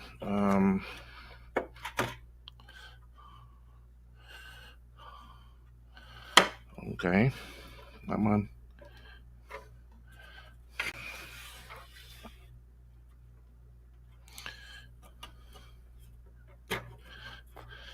I brought these. I brought the main analog, well, the main I/O and the CPU board with me because I was gonna rebuild them completely, which I did, and the motherboard. Okay, so this down here is the motherboard in the new in the original cage. So this is the new one. Um, these boards were designed by Alex the Cat. So this is one completely rebuilt because the old one was just trash. Okay, so I rebuilt this completely.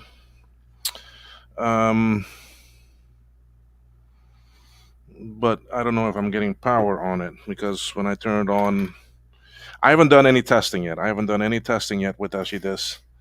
So what I need to look at the schematics and that is to find out where on this, because the what's going to be hard with this Lisa is that when this goes into the computer, it actually this slides into the back of the whole computer, and the way these cards sit, I don't get access to them, so I can't really test. So I need to look at the schematic and see where on here I have power, because this is parallel mouse serial. So I need to find some test points. Okay, and then I'm also going to go back and recheck my solder work to see on this if everything is good. Because as far as I know, I got everything where they should be. But I still need to check it over and see. On these here, why you see the socket is bigger than the chip, but these four, the four corner positions are just ground and it's not needed. So, but on the Lisa, this is a memory card. So one memory card goes back here. Now, again, too, I have not checked these. These are the original memory cards. I'm assuming that they should be good because they didn't get any corrosion on them.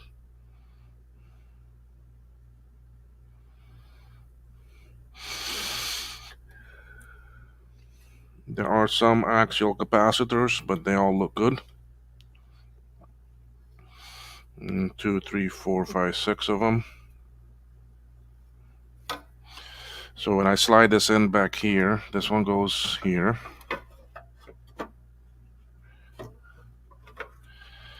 And then that goes into the slot.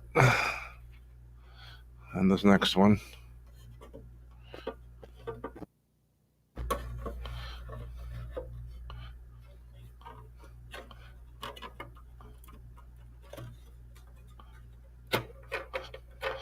Okay, now this is the CPU board.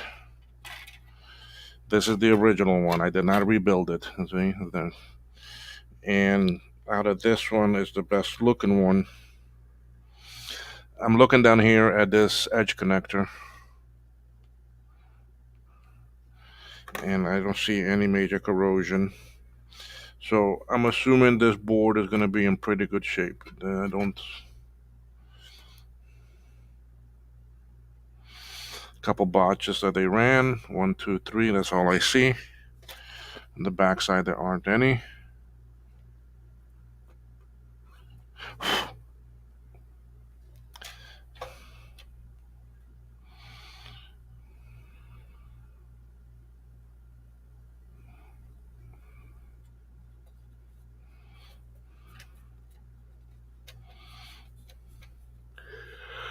Okay, so then this is the CPU board. Now this goes in the other way around, like this, with the CPU inside the machine.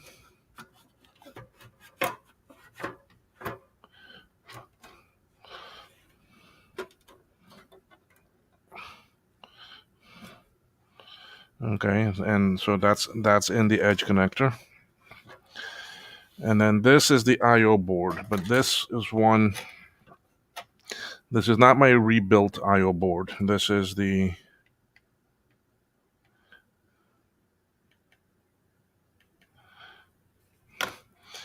This is another one that I had. This is one that the seller sent to me, that saying that he had extra. You see, and this is quite a lot different. You know, for example, it's got a plug connector here. The capacitor that's up here and the line filter are not there.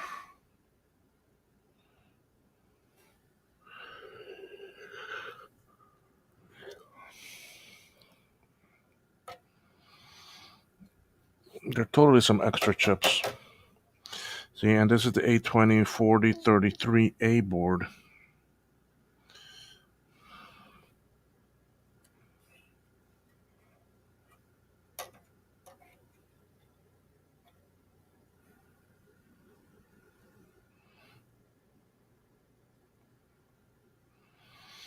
See, quite a bit of difference on this board here.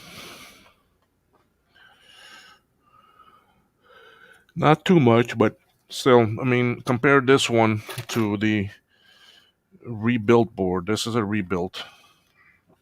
This is like a reloaded board that I did.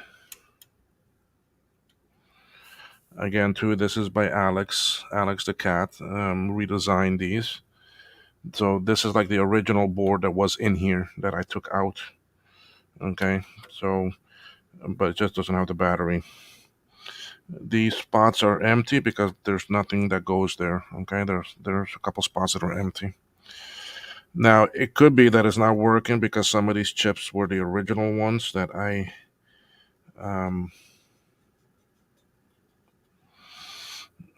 had to try to rescue. But for some of them, I do have replacements for all these. This is a new one. This 4011 that's up here. Okay, this LS38. Oh, that's in the wrong socket. That's in the wrong socket. The 09 needs to be back here.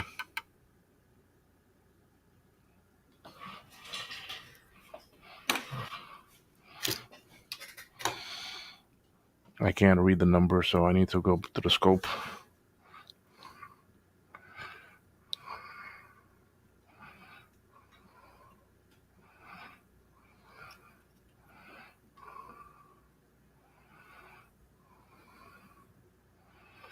Okay, so this is a 32. Oh yeah, LS 26 LS 32. 26 LS 32.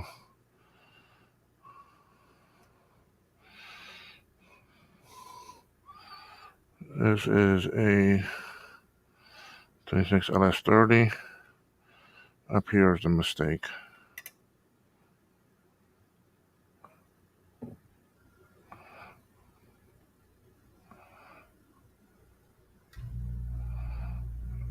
LS09. So this one is in the wrong socket. This one LS04. That's correct. This one shouldn't be here. See, this is an original chip that I cleaned. You can tell. Okay.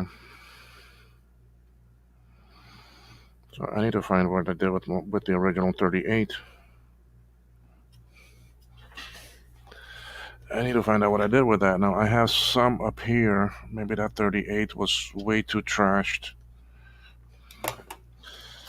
Let's see. And do I have a LS38? No, 21, and it jumped to 32, then to 51.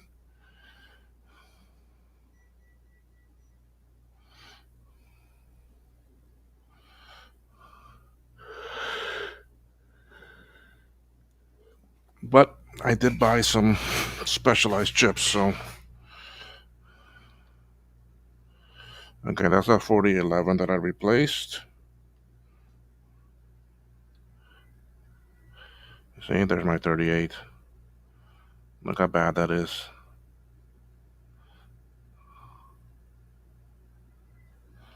Okay, so that's why.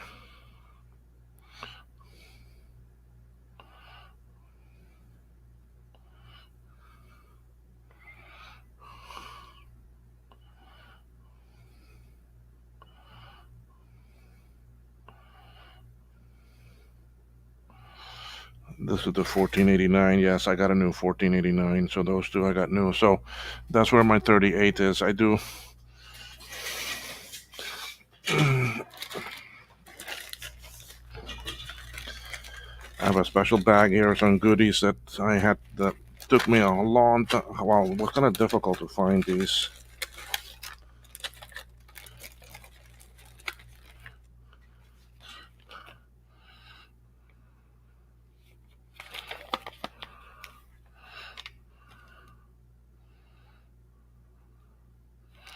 That's 4011.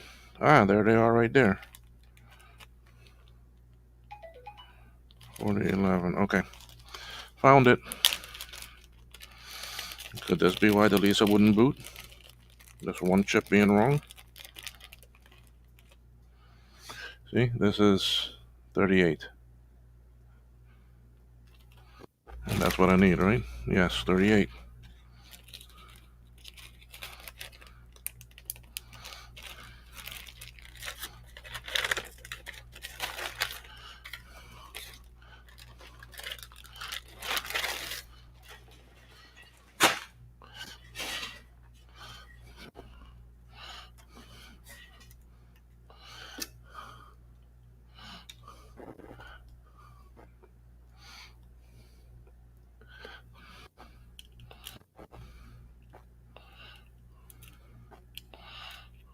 I think the 09 came from my own inventory. 08, no.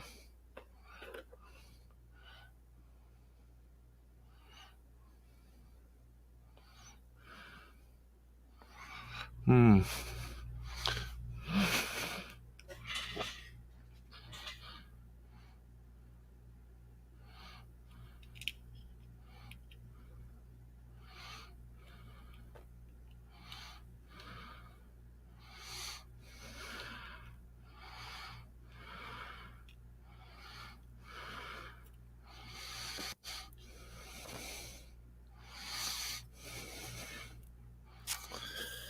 Good thing I'm checking these chips.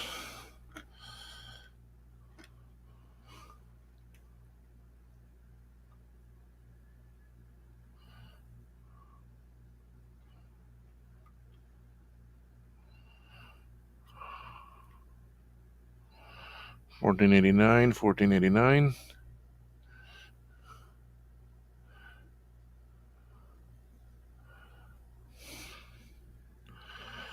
Below that is $14.88, and this might be a bit hard to see.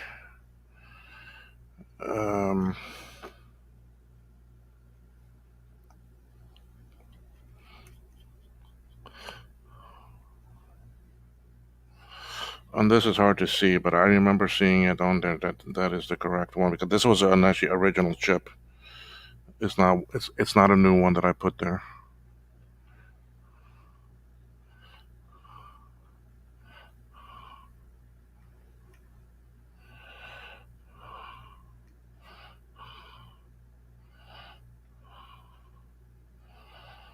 Very hard to make out the numbers.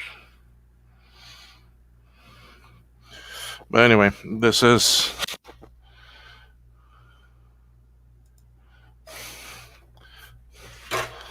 I don't think this one thing would make a difference. This one chip would make a difference on this.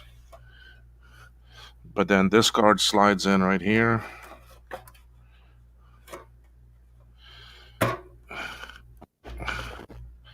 And slips in there. So they're all in.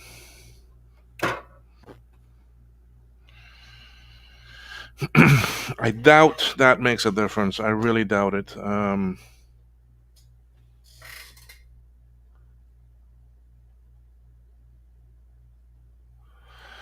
Yeah, well, that's what. Maybe I did put in the wrong chip there.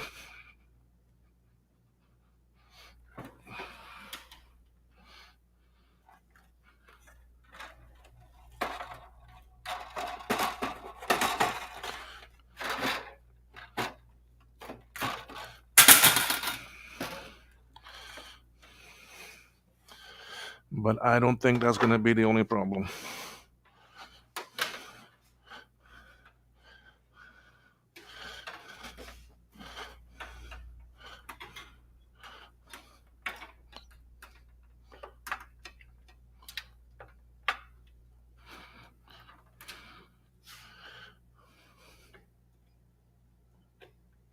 Oh, I don't think I have this strip on. Oh, yeah, I do.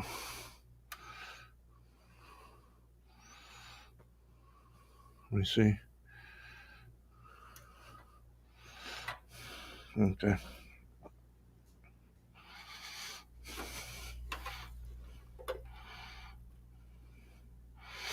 No, there's more. There's more to this. That's me. Oh, it's not gonna turn on because my little bypass thing fell out. See? It's already on, but I'm not getting nothing on the screen this time. Oh yeah, see, it's starting to come, but it's not. The screen comes on, but not getting any boot yet. So I need to spend some more time working on it. It's something that's gonna take me a bit more focus. I need to work some more on it. So, but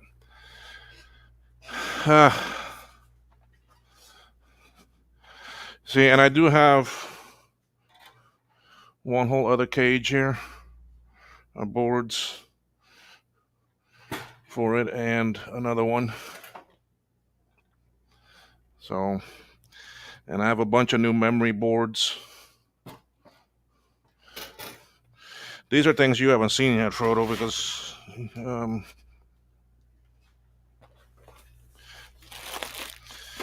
you see this. That's another I/O board I have to rebuild. Let me switch cameras. Okay, this is another. I have to rebuild this one too. This one, you can see how nasty it looks down here. It's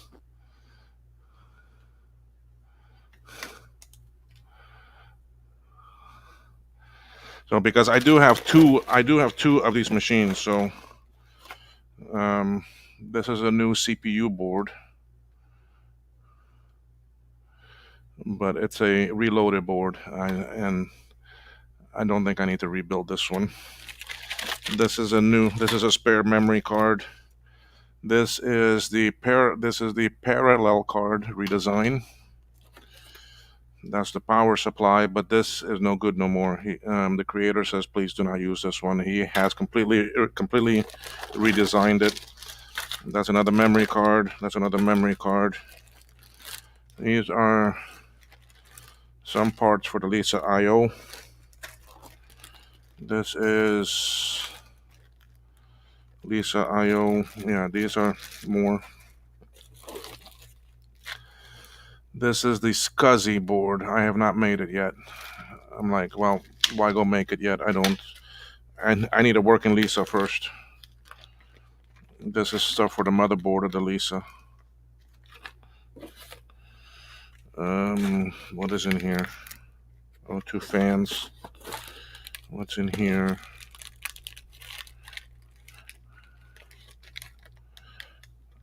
Oh, yeah, okay. This is a buck converter that was for the power supply, but now that he says don't use it.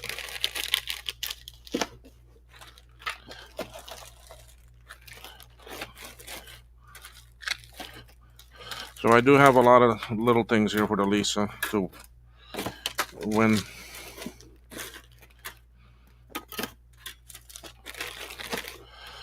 I get to it. So because I have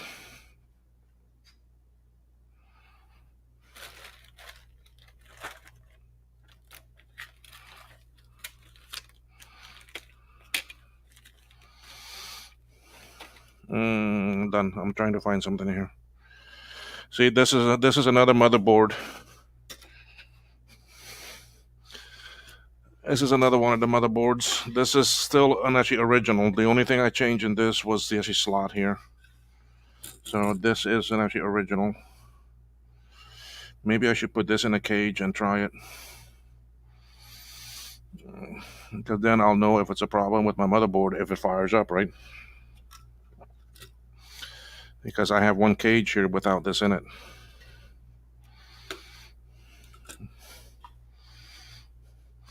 So I do have one cage here without that.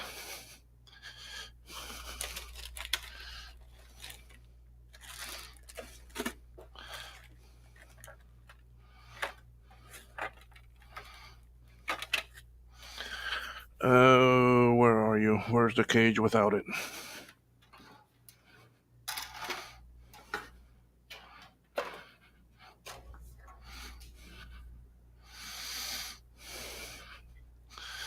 That would be this one.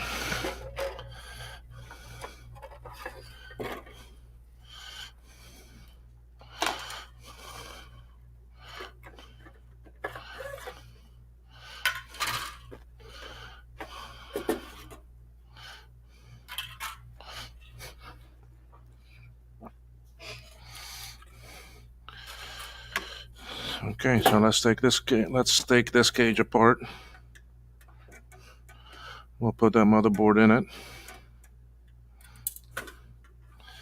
And put the new I/O board I did. Maybe that may fire up. You never know.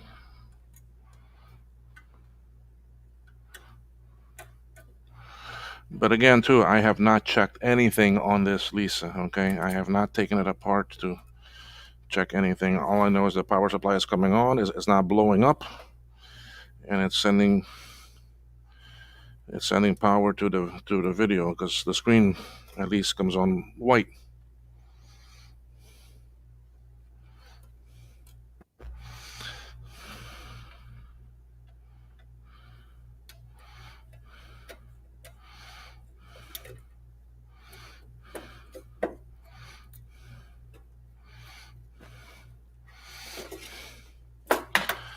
All right. I know I need to clean this. Looks terrible, but you ever want to see a project here that was over screwed?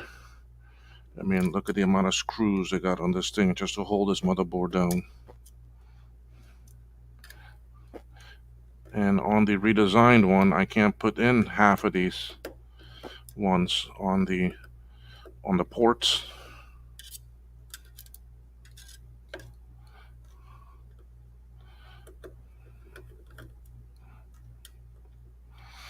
See, and this is an early version, Lisa, also, because on the older ones, they did away with this actually parallel port.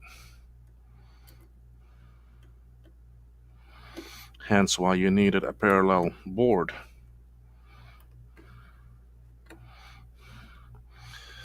You see how many screws? just to hold a motherboard down, a small little motherboard, or a back plane. I don't even really call this a motherboard to me. This is more of a back plane because it's just the board where everything else plugs into. Okay, let's get it. Here we go. Okay, it just goes in right there. Now we start screwing them back in.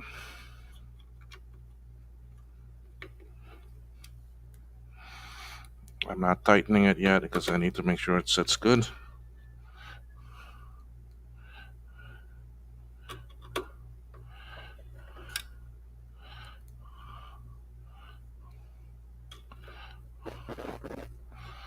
Won't that be the shit if this thing fires up?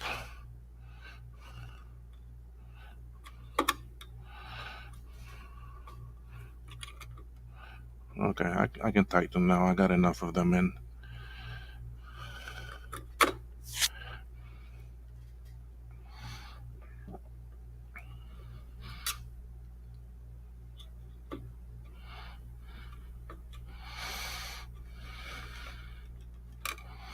So what this will tell me is that if this fires up, then it's an issue with that motherboard that I made, that I rebuilt, that I need to check and see where the problem sits.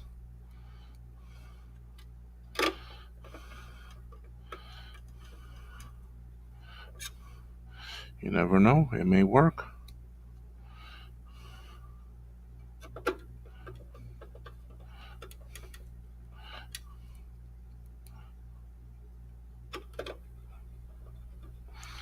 Talk about overscrewed. Jeez.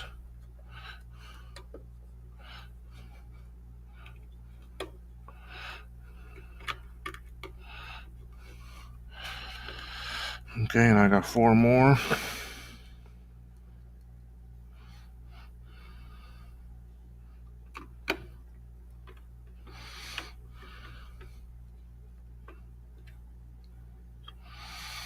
Three more.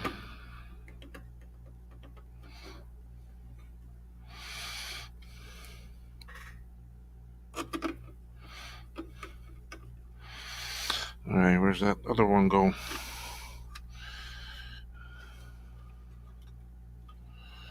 Not there, because that's held by the upright. This is by the up. Okay, right there.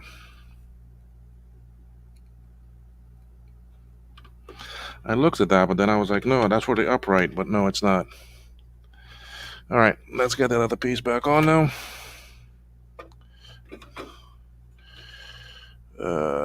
Yeah, it's like this.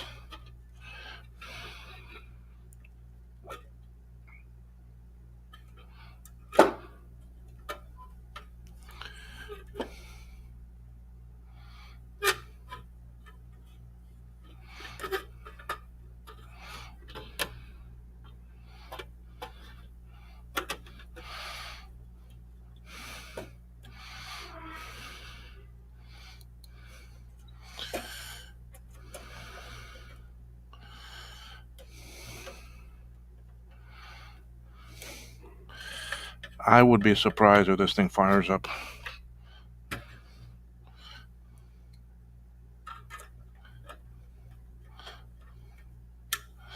But it might, because this is original pieces. I mean, on that rebuild, I might have done something in the wrong place.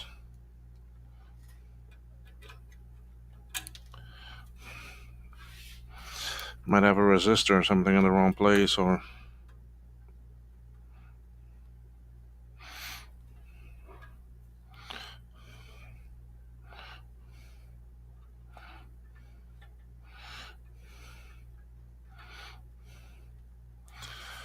okay.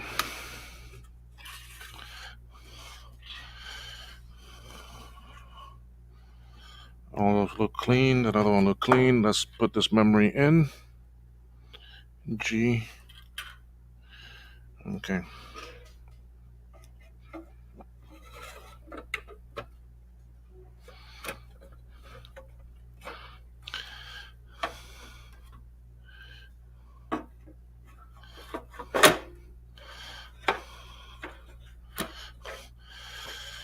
CPU one. I want to see if this is good first.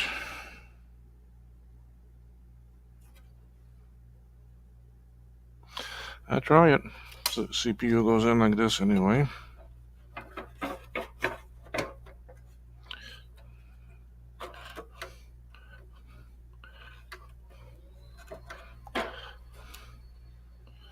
Okay, I'm gonna take that other cage back out.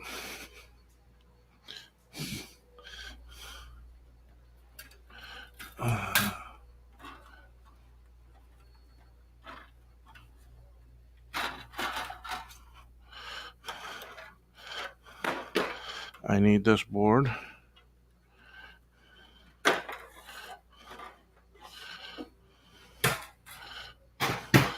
That's the problem, that the I/O board, this I/O board, I can't use one of the original ones because they're both damaged so bad.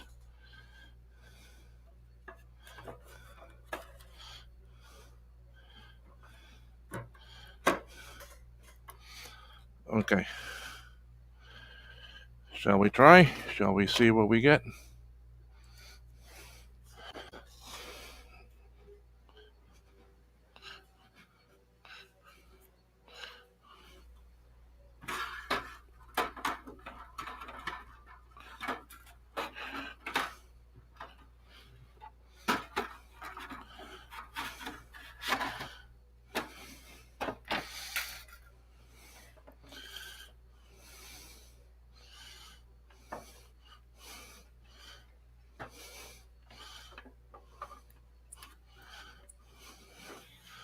Comes right on, but...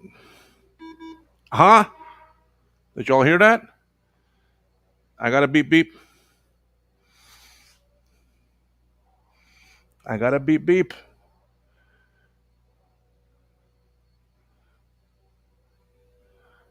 I have some stuff on the monitor I need to check and see, but I got something there.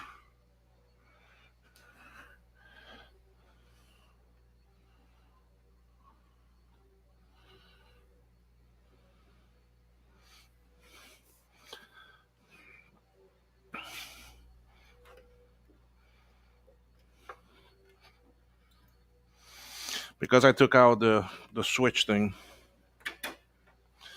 what I want to do is I want to put this floppy cage back in and connect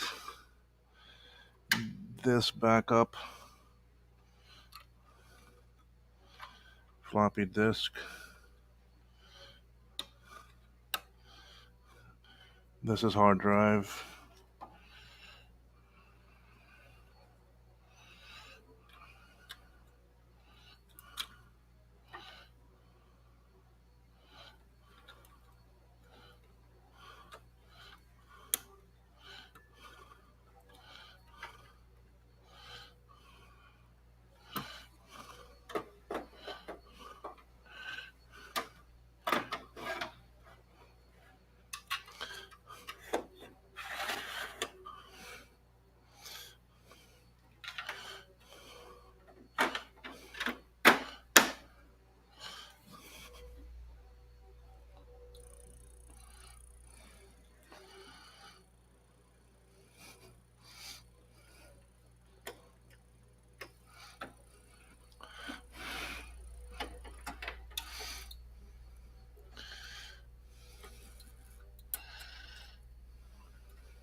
Not getting power now.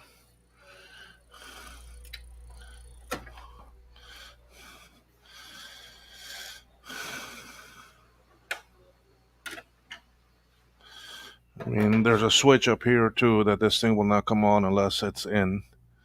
And maybe I have these connected backwards. I'm not gonna connect the hard drive right now.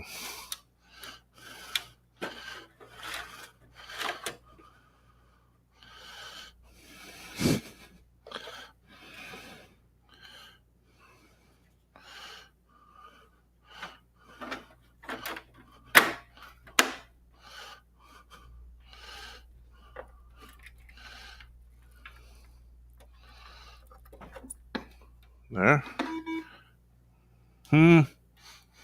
Y'all hear that?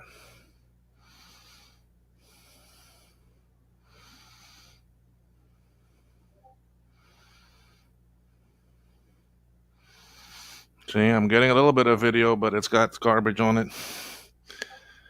Okay, so that should be.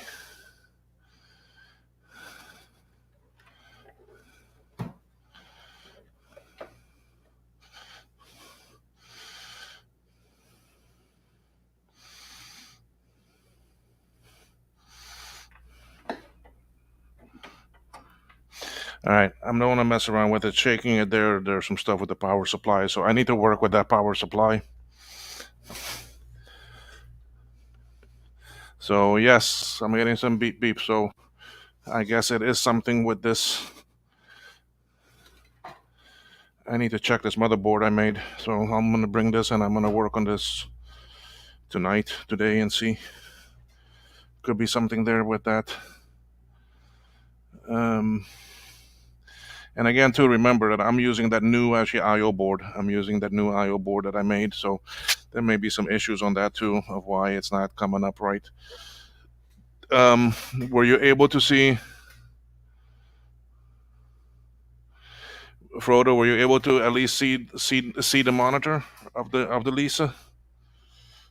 Yeah, I see something from you.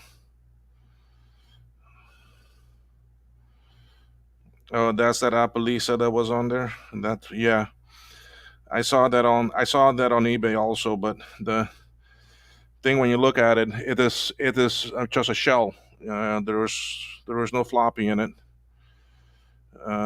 There's no boards in it. There's no cage. You see, there is a hard drive just actually tossed in there, and when you look at those pictures of that hard drive, I don't know, some cables in there look like they've been cut or something. So I wasn't too pleased with how that looked. So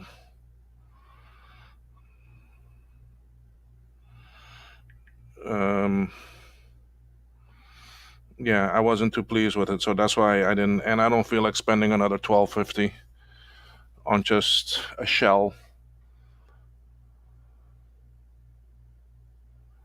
Yeah, the faceplates can be kind of but hey, at least I'm getting a beep out of it, man. I mean, that's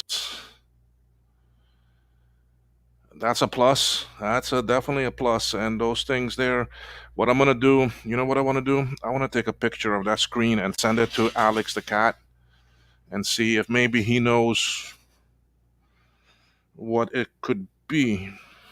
So we're gonna get it. We're gonna get it again.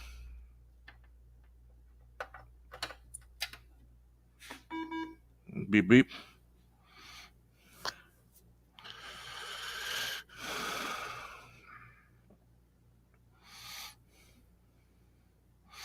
So Alex the cat is a creator of all these reloaded boards. So I'll send this to him. He's a college student, brilliant person, brilliant. I mean, he redesigned a lot of these boards. Him and actually Warmac. Warmac is the other one that has been doing. Warmac did the power supply board and the CPU board. Alex the cat did the I/O board, the SCSI, the actually parallel. The other thing Alex the cat did also was a. I mean, she did. He keep on thinking she, but it's he. Sorry about that, Alex. Um, this is the Arduino file. So this is like the actually profile, but as a SD card. And I already got the software and everything on it. So this is a Adafruit SD card thing that you buy. You get the board made, you buy a couple little pieces, and you stick it on top of an actually Arduino Nano. Well, is this a Nano? No, this is not a Nano. This is a Mega. Arduino Mega.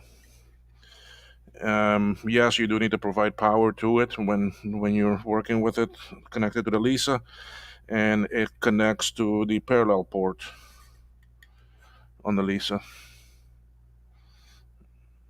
I think so. Yeah, yeah, yeah. Because I have the adapters to take a ribbon cable to the parallel, so it will connect to here, not the serial.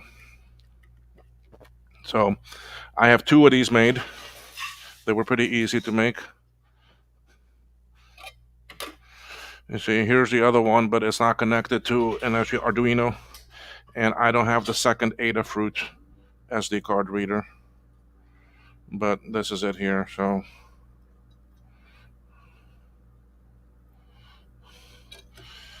okay, so I know now.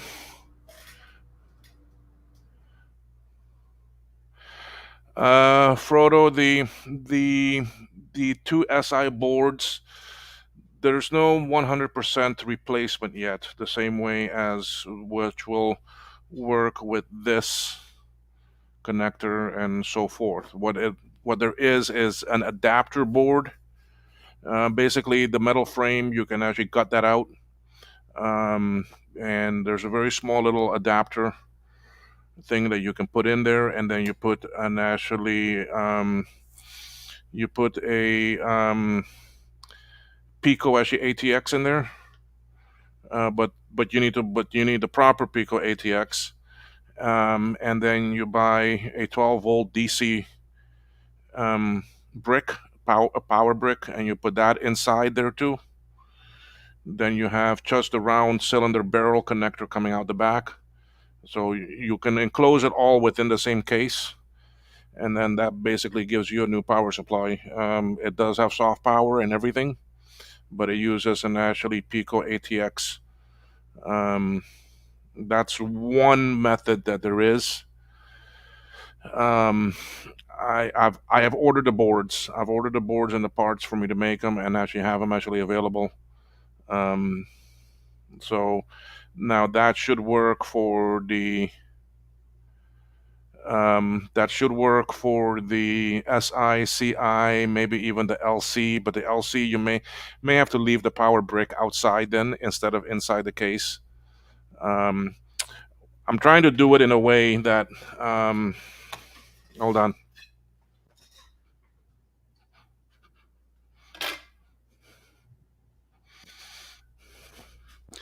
I have a power supply here that doesn't work. That wasn't fixed.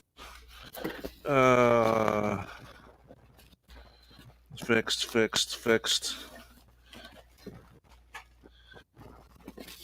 Okay. Fixed. One of them isn't fixed. Fixed. I put his not fixed by the. Does work. I think this is the one that doesn't work. Okay, yeah. So basically, what would happen is that board is so small that it's going to sit right here, or it may come across that it will attach with here and actually secure with this one screw that's over here. So the board will be back here. Okay, and then the power ATX will sit in there, and then the rest of the space you have for the actual power brick. So you know what I mean by the black power brick, just an actually DC, AC to DC power brick, like what laptops use and that. So anyway, that will sit inside this. The back here will have to change a little bit. So these will be actually 3D printed. One will be a cover because you really don't need that anymore. And the other, instead of this, it would just be a small little barrel connector, positive inner, negative outside. And then, well, sorry, with the brick inside, then this would be just a double prong or something. Maybe even use the same thing, just actually wire it different to the brick, and I just plug that into here. Because you get bricks that are actually 3-prong or actually 2-prong. We can use the same thing. I mean, the other versions are with the brick outside, and then the actual brick will come from a round connector like actually this, and then this will plug in. So this would change. So that's one of the things. Now this is a CI. This is a CI power supply. I think this is the one that I could not get to work. That's why it doesn't say, I don't have anything written on it. This is the donor one. Jake sent me 4. I fixed 3. But I needed some parts, so I robbed them off of this one because this one was the one that was in worse shape. So, um, so yeah, so that's the idea with the power supply.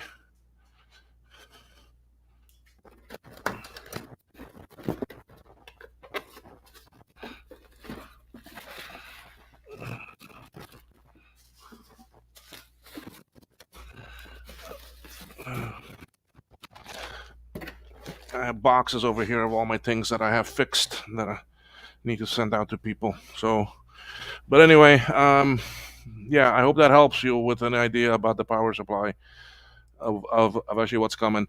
The nice thing is that with the Pico ATXs, I mean, it's just a small little, tiny little board like actually that, and it just needs DC power and use a brick. I mean, or the other option is to actually design a whole new boards that are the same, and then you got to transfer all that stuff over.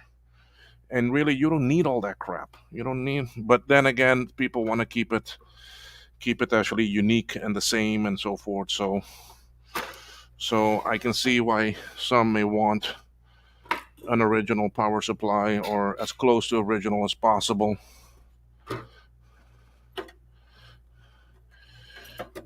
You know what I should try before I move all this?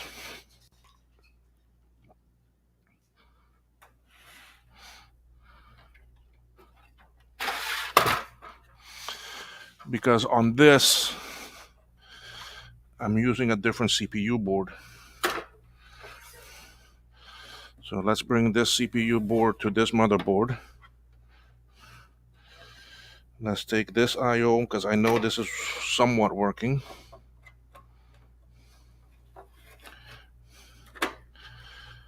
And see, because it might not be the motherboard, it might be the CPU board.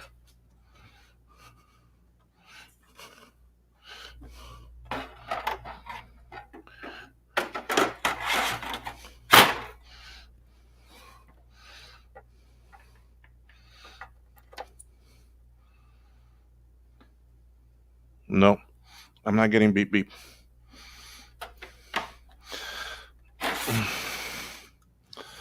So it's definitely the motherboard. Something with this motherboard is not right.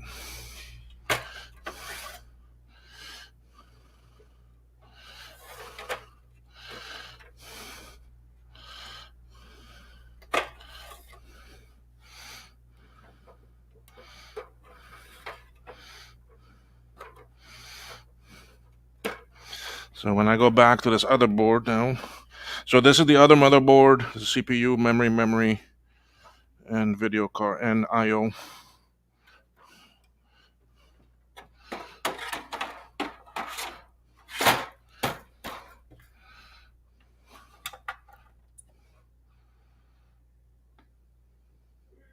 Yeah.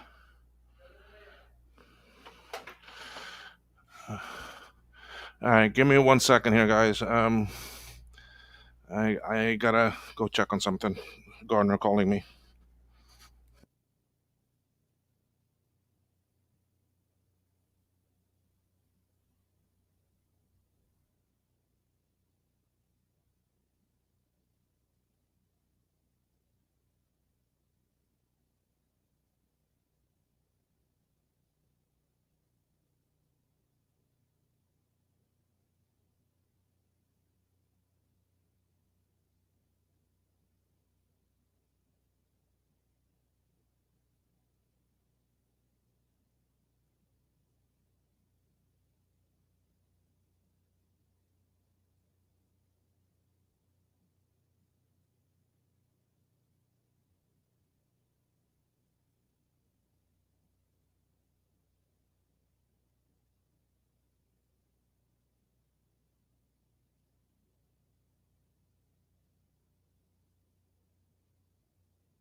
So now I put this one in here and it doesn't want to fire up.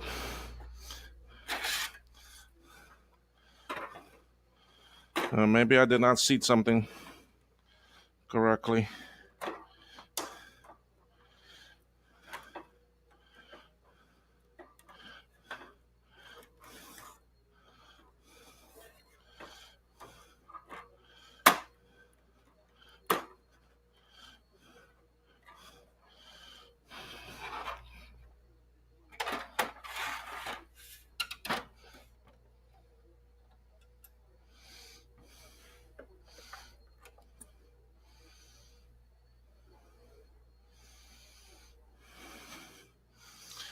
Now I don't get the beep beep.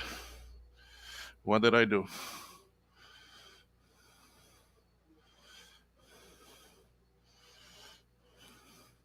Oh, ooh, ooh, I got clear video. I have clear video and it says 3A up here. Ay, ay, ay, I have clear video. Look at that. Look at that. Look at that.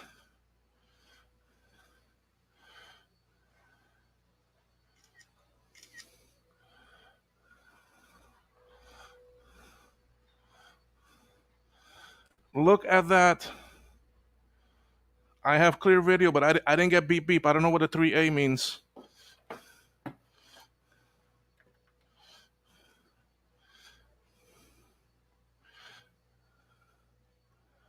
And the power switch don't want to work, but at least I got clear video.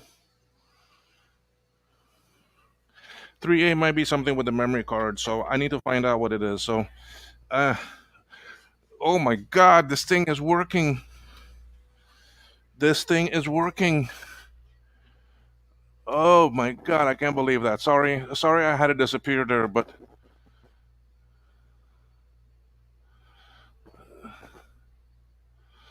Retrotech, hey, how are you?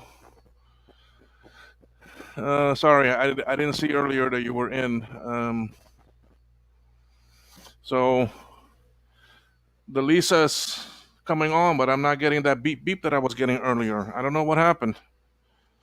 I don't know. I'm just so thrilled about it that I'm over here trying again.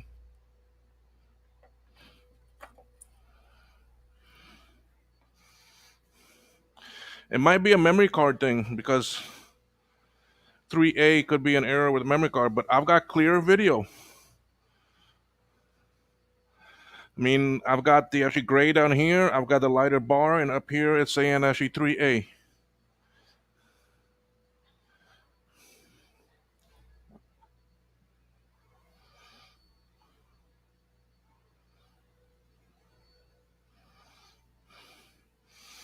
Oh my God, I am just stoked. All right. So definitely something with this motherboard I need to check out and see why it does not want to come on. Living the dream. I try to. And I tell you, man, I enjoy myself day by day, man. This work is fun. I enjoy it. It's a nice hobby. But I need to find out why this board is not working. I need to find out if something is wrong on it. Because this is the rebuilt motherboard and it's not powering nothing.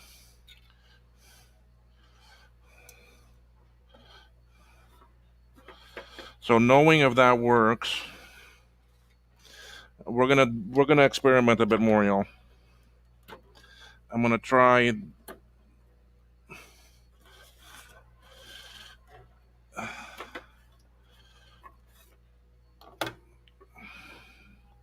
I'm gonna try these different memory cards in that cage and this other CPU. So let's switch cameras again. Sorry, so far away. I'll try to.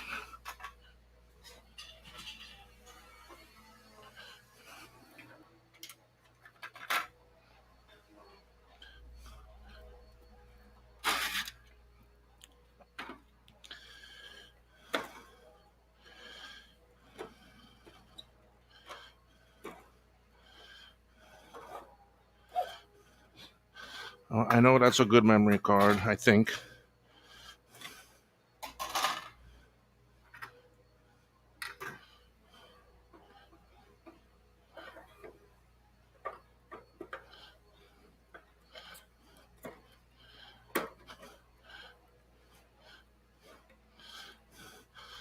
Let's try it in with just one first and see what we get.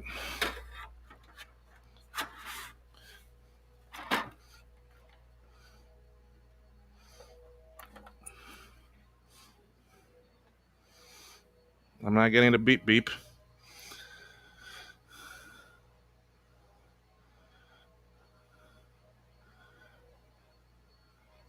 Still getting clear screen.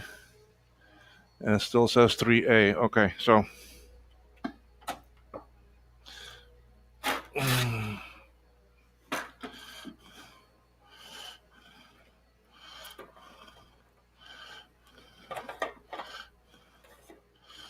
uh, I'm gonna put back in the original one that was in there, and then let's try this other one behind it.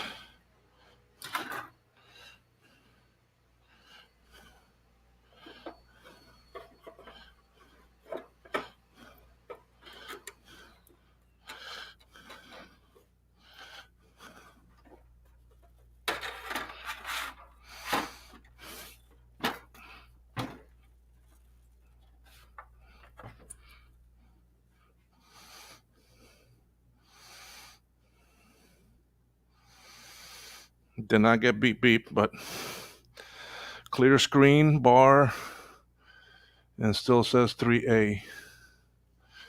Okay, well.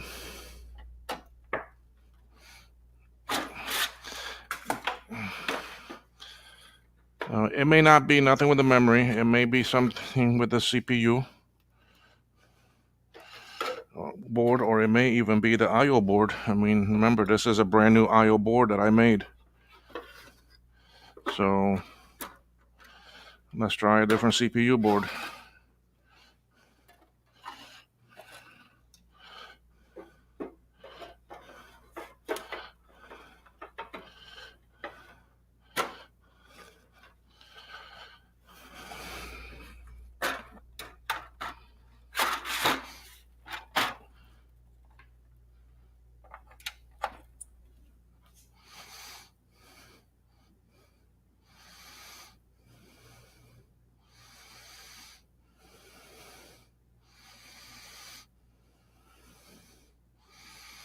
And I'm getting nothing this time. Did my stopper here fall out? No. Not getting nothing, so something, this CPU board might be something wrong with it. So this CPU board is not working. I have another CPU board here I can try.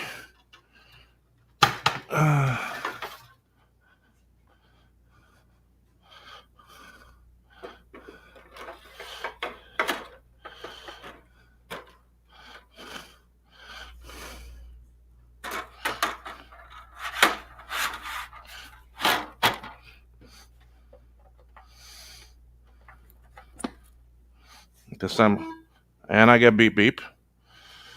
And will I get a clear screen? No.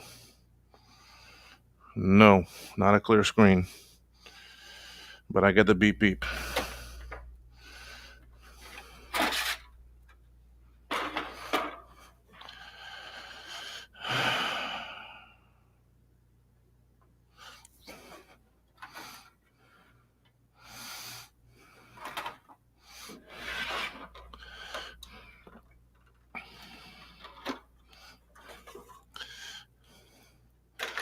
I want to try the other I/O board. Where is that?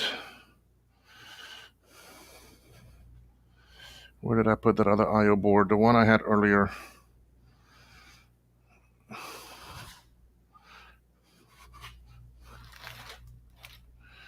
No, that's the busted one. Okay, yeah, this one. This is the I/O board from the, not a board I made. So let's see.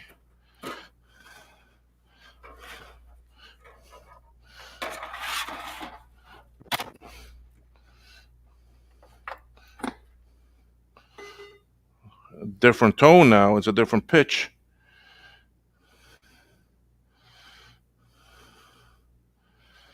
And not a clear picture. Okay. Let's go back to the CPU board that I know I had a clear picture.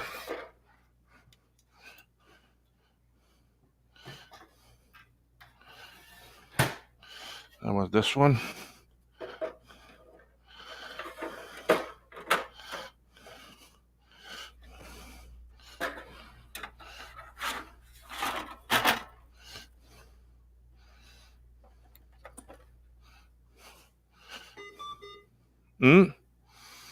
Something completely different there.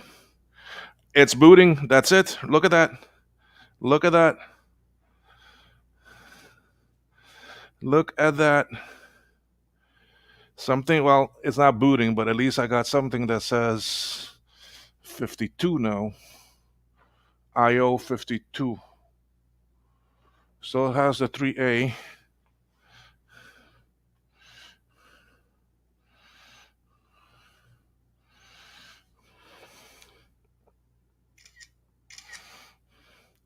Wow, that is a nice picture though.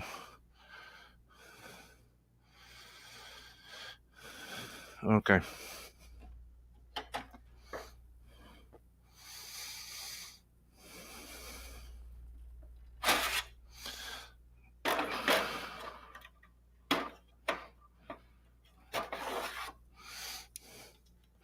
You see, that's the thing. This IO board and that other CPU there, these are from the Sun Remarketing Designs.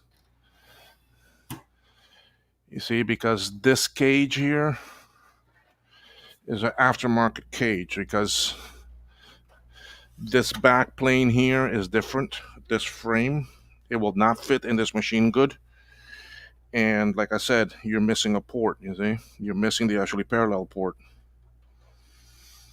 Okay, I mean, you've got a interrupt, you got your reset, your video out, you've got your mouse and a serial and serial. That's it. You don't have the parallel. This is a different.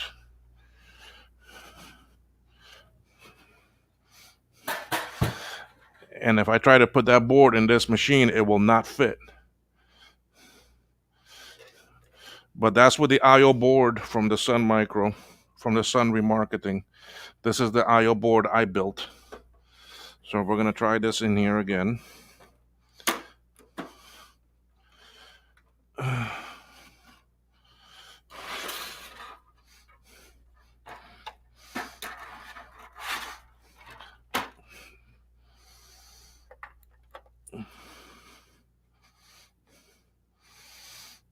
See, I'm not getting any tone, any beeps, but I'm getting current, and I will get a picture that's clear that says that 3A. Watch. Oh, yes. Okay, picture's clear, and it says 3A on it. So I'm thinking I have some bad chips on that IO. Okay. My ultrasonic cleaner is ready, so I'm gonna.